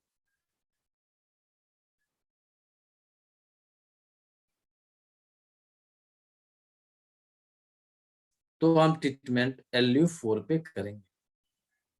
हिचकी की समस्या हो, छोटी सांसें आती हो, तो हम ट्रीटमेंट LU4 पे करेंगे। सर हम लोग LU3 और LU4 के बीच में एक धागा बांध सकते हैं जो LU3 और LU4 पे मूव करेगा। पहले जैसे धागा बांधेंगे। जैसे बाजूबंद पहना जाता था पहले, हाँ, तो बाजूबंद इसीलिए पहना जाता था। ये उतना नहीं आइडिया है, अच्छा अच्छा। क्योंकि मैक्सिमम जो फीमेल होती हैं जब आप ब्लाउज पहनती हैं तो ब्लाउज आपका LU4 तक ही जाता है। जो उसका लेस लगता है आपका LU4 पे जाकर समापन हो जाता है। अब वो फैशन जा चुका है, अब कोई साड़ियाँ पहन नहीं रहा है तो उससे कोई लेना देना है नहीं, ना अब कोई सूट पहन रहा है तो उससे कोई लेना देना है नहीं। जो पहन रहे हैं सब टी-शर्ट पे आ गए, और भी यदि सूट है तो इतने लूज सूट है कि उससे कोई लेना देना है नहीं। पहले आज भी जब साउथ इंडिया में जाइएगा तो जो लोग ब्लाउज पहनती हैं, यह एरिया उनका बहुत टाइट रहता है, एकदम बंधा हुआ रहता है। बाकी नॉर्थ इंडिया में अब मिलना बंद हो गया। बहुत मुश्किलन शादी विवाहों में विशेष अवसरों पे लोग पहन रहे हैं। LU5 बहुत अच्छा बिंदु है आपका। LU5 किस चीज के लिए? बैक पेन के लिए। किसी को बैक पेन है? सर मुझे कल से। LU5 आपका बहुत अच्छा बिंदु है बैक पेन के लिए। यह बिंदु कहाँ है? तो यह आपका एल्बो ज्वाइंट पे। जब 4 नंबर से जब आपने हाथ को फिसलाएंगे तो स्वतः 5 नंबर पे जाके टिकेगा। यह आपका देखिए कहाँ पे टिक रहा है, ये थंब की तरफ जाएगा और ये LU5 होगा। तो यहाँ पे जब आप प्रेशर देंगे और आपके बैक में पेन हो, कमर में दर्द हो, आपको आराम मिलेगा। तो सिंपल है, आप यहाँ पे दबा के चेक कर लीजिए, और जिसको दर्द है बैक पेन का चेक कर लीजिए है कि नहीं है। और आसान तरीका है, यहाँ प्रेशर दीजिए, हाथों को ऐसे घुमा दीजिए, 2-4-10 बार ऐसे सर घुमा लेफ्ट दीजिए। वाले हाथ में दर्द हो रहा है, राइट वाले में तो बिल्कुल दर्द नहीं है। तो लेफ्ट साइड में आपको बैक में पेन होगा। हाँ सर है। ऐसे पकड़िए, सर आप पकड़ के वो दबा। पॉइंट वापस बताओगे? LU5 LU5 जो आएगा आपके एल्बो ज्वाइंट पे आएगा और इस अंगूठा के साइड में आएगा, यहाँ मिडिल में। मिडिल से आउटर की तरफ, अंगूठे की तरफ। ओके। आप यहाँ पे प्रेशर करके देखिए, यहाँ पे पेन मिल रहा है कि नहीं मिल रहा है। नहीं। जितने लोगों को गीली खांसी होगी इनको यहाँ पे पेन मिलेगा, जिनको बैक पेन होगा उनको यहाँ पे पेन मिलेगा।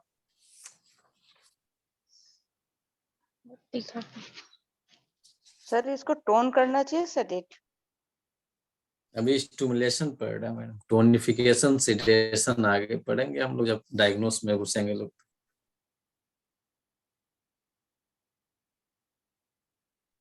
सर मुझे पेन हो रहा है पर मुझे बैक पेन की तकलीफ नहीं है।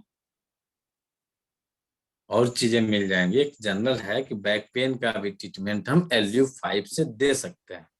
तो यदि ओके। बैक में पेन है तो भी आपको LU5 पे पेन होगा। इसके अलावा यदि आपके कंधे में दर्द हो फ्रंट साइड सामने की तरफ, तो हम ट्रीटमेंट LU5 पे दे सकते हैं।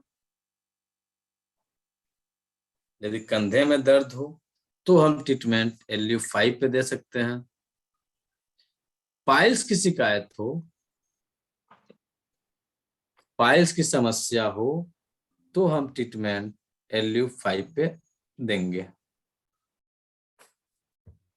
निमोनिया की समस्या रही है तो हम ट्रीटमेंट LU5 पे देंगे।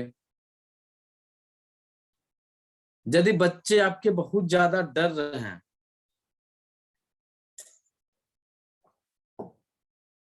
बच्चे किससे किससे डरते हैं? मम्मी पापा भूत। मम्मी पापा की डांट से। तो जो मम्मी पापा की डांट वाला जो डर होगा सर वह टीचर से भी डरते हैं। किसी की डांट की डर का संबंध आपके लंग से होगा। और कुछ बच्चे बाथरूम जाने से डरते हैं कि मम्मी चलो अंधेरा है, पापा चलिए अंधेरा है। तो इसका डर किडनी से संबंधित होता है। किसी की डांट फटकार का डर लंग्स है, अंधेरे का डर, बाथरूम जाने का डर आपकी किडनी। कुछ तो बड़े लोग मिलते हैं, कुछ ऐसे केस मिलते हैं हस्बैंड वाइफ में कि कुछ लोग जगाते हैं, कुछ मेल भी होते हैं, कुछ फीमेल भी होती हैं। जिसको डर ये बढ़ गया तो चलिए थोड़ा सा हमको बाथरूम जाना है, बाहर खड़ा रहिएगा, चाहे वो सर मेल हो अगर या फीमेल, दोनों के किडनी साथ का ये जो कंडीशन होता है। अंधेरे का जो डर होता है, जैसे अंधेरे का चाहे वो बच्चे को है या बड़े को है और किसी भी एज में, तो ये किडनी की प्रॉब्लम ही होगी। एक किडनी की एनर्जी डिफिशियंट हुई।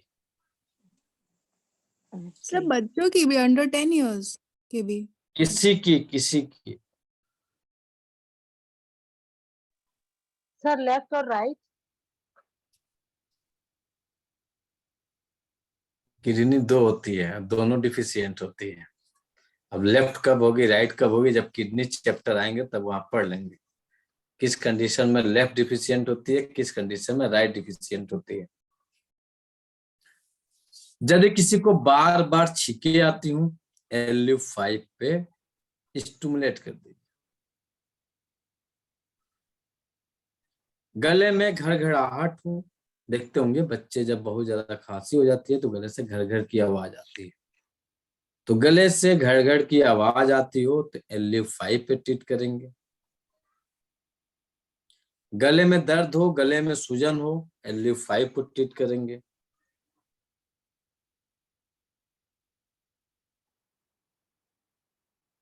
इसके अलावा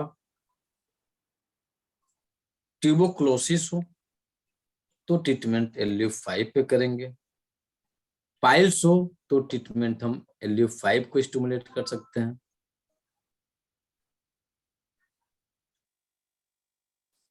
और किडनी की एनर्जी जब डिफिशियंट होती है तो आपकी एड़ी में दर्द होता है।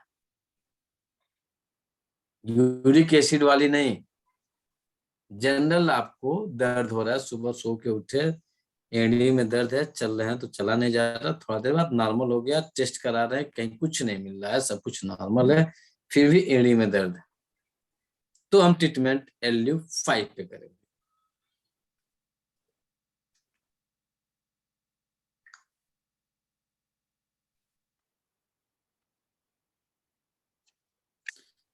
जो लोग अपने नाक, कान और गले को हमेशा मुफलर या गमछा या तौलियों से लपेटे रहते हैं, कुछ लोगों को देखेंगे कि आदत रहता है।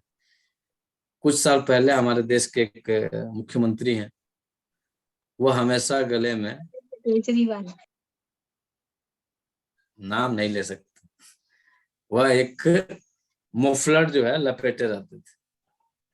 और इत्तेफाकन नेचुरोपैथ की कमाल है, एक्यूप्रेशर की कमाल है, नेचुरोपैथ और एक्यूप्रेशर की, अब उनका वो तौलिया, वो मुफलर जो है अब साइड हो गया।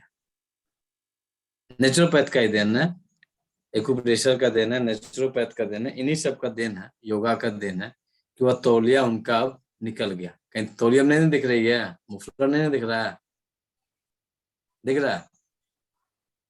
वो नेचुरोपैथ का कमाल था, उन्होंने अपना ट्रीटमेंट कराया प्रॉपर वे में, आज उनकी बीमारी से मुक्ति है। तो यदि कोई बहुत ज्यादा गले को, कान को, नाक को ढक के रखता है तो हम ट्रीटमेंट LU5 को करेंगे, स्टिमुलेट LU5 को करेंगे, कुछ दिन में इसकी आदत छूट जाएगी।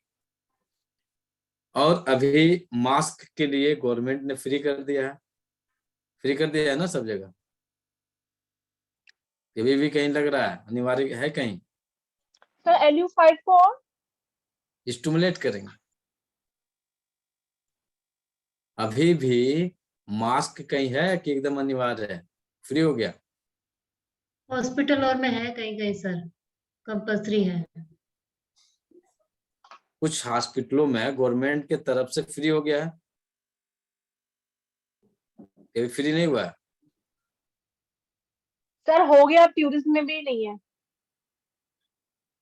तो अब जब कहीं फ्री भी हो गया हो और फिर भी कुछ लोग मास्क लगा के एनी टाइम रह रहे हैं, उनको भी ट्रीटमेंट LU5 पे देंगे। यह LU5 जो है आपके लंग्स का वाटर पॉइंट होता है, इसको टोन करने का कलर, इसको टोन करने का कलर ब्लैक या ब्लू होगा, सिडेशन करने का कलर आपका येलो होगा। टोन करने का कलर ब्लैक या ब्लू, सिडेशन करने का कलर आपका येलो होगा।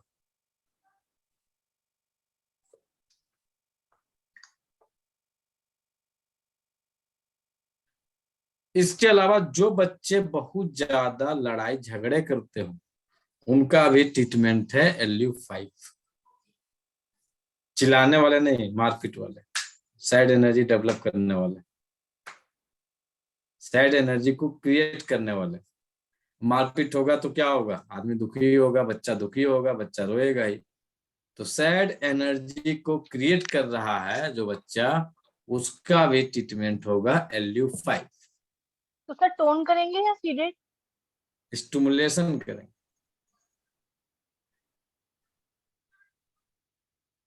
टोन सिडेशन पढ़िएगा आगे जब डायग्नोस पढ़ेगा उसमें।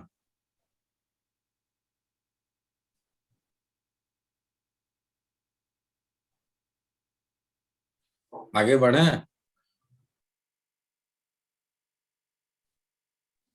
सर मुझे ये पूछना था कि जैसे आपने बोला कि अभी बच्चे जो है वो सैड एनर्जी के होंगे तो इसका ट्रीटमेंट हम LU5 पे करेंगे, और जैसे कोई ये हमने नहीं कहा।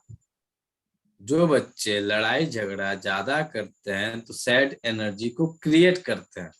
अब बच्चा कोई किसी बच्चे को मारेगा तो वहां पे माहौल क्या बनेगा? सैड ही एनर्जी बनेगी ना। एक बच्चे ने दूसरे बच्चे को मार दिया तो बच्चा दूसरा रो रहा है का मतलब वो सैड एनर्जी क्रिएट कर दिया। तो जो सैड एनर्जी क्रिएट कर रहा है उसका ट्रीटमेंट हम LU5 पे करें, वो लड़ाई झगड़ा कम कर देगा। सर बड़ा कोई लड़ता झगड़ता है तो उसका वो भी इसी में आता है? यहाँ नहीं आएगा। कोई बड़े कुछ बच्चों को देखेंगे, खासकर टीनेजर को, लड़ाई झगड़े जहां देखे तहां खरीदते रहते हैं। तो जो लड़ाई झगड़े खरीदते रहते हैं उनका ट्रीटमेंट हम जाके करेंगे लीवर 2 एंड लीवर 8 पे। नोट कर लीजिए, बड़े बच्चों में लड़ाई झगड़े करने का ट्रीटमेंट हम LU2 and liver 2 and liver 8 पे करेंगे। लीवर 2 एंड लीवर 8 को लीवर 2 सर LI हुआ वो तो लीवर LIV। ये बच्चों में ही है कि बड़ों में भी कर सकते हैं? बड़ों के लिए है ये लीवर वाला, बच्चों के लिए आपका LU5।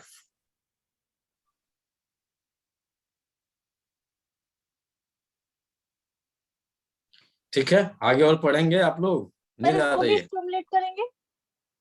नहीं नहीं, सर इसमें जो है लीवर 2 को सीडेट करेंगे, लीवर 8 को टोन करेंगे। सर एक चीज, टोन कलर से या फिर एंटी क्लॉक और क्लॉकवाइज? जिसमें चाहे तो उसमें कर सकते हैं, तो सर कलर में बताइए। करना चाहें तो कलर में कर दीजिए। बड़े बच्चों में आप कलर में नहीं कर सकते, क्लॉकवाइज एंटी क्लॉकवाइज नहीं कर सकते हैं, बच्चा आपका सुनेगा नहीं। आप वहां पे ट्रीटमेंट करेंगे तो केवल कलर से कर सकते हैं, मैग्नेट से कर सकते हैं। वही बता के करिएगा तो कुछ नहीं होने वाला है, कहेगा कि तुम अपना इलाज अपने पास रखो, हमको नहीं करना है, हम जैसे हैं वैसे मस्त हैं। यही सर बोलते हैं कलर सर। क्या होगा? जी ठीक है सर, क्या करें रश्मि मैडम? सर कलर कौन सा लगाएंगे इसका, लीवर 2 और लीवर 8 पे? दोनों पे ब्लैक कर देंगे, कलर की बात करेंगे तो दोनों को ब्लैक कर देंगे।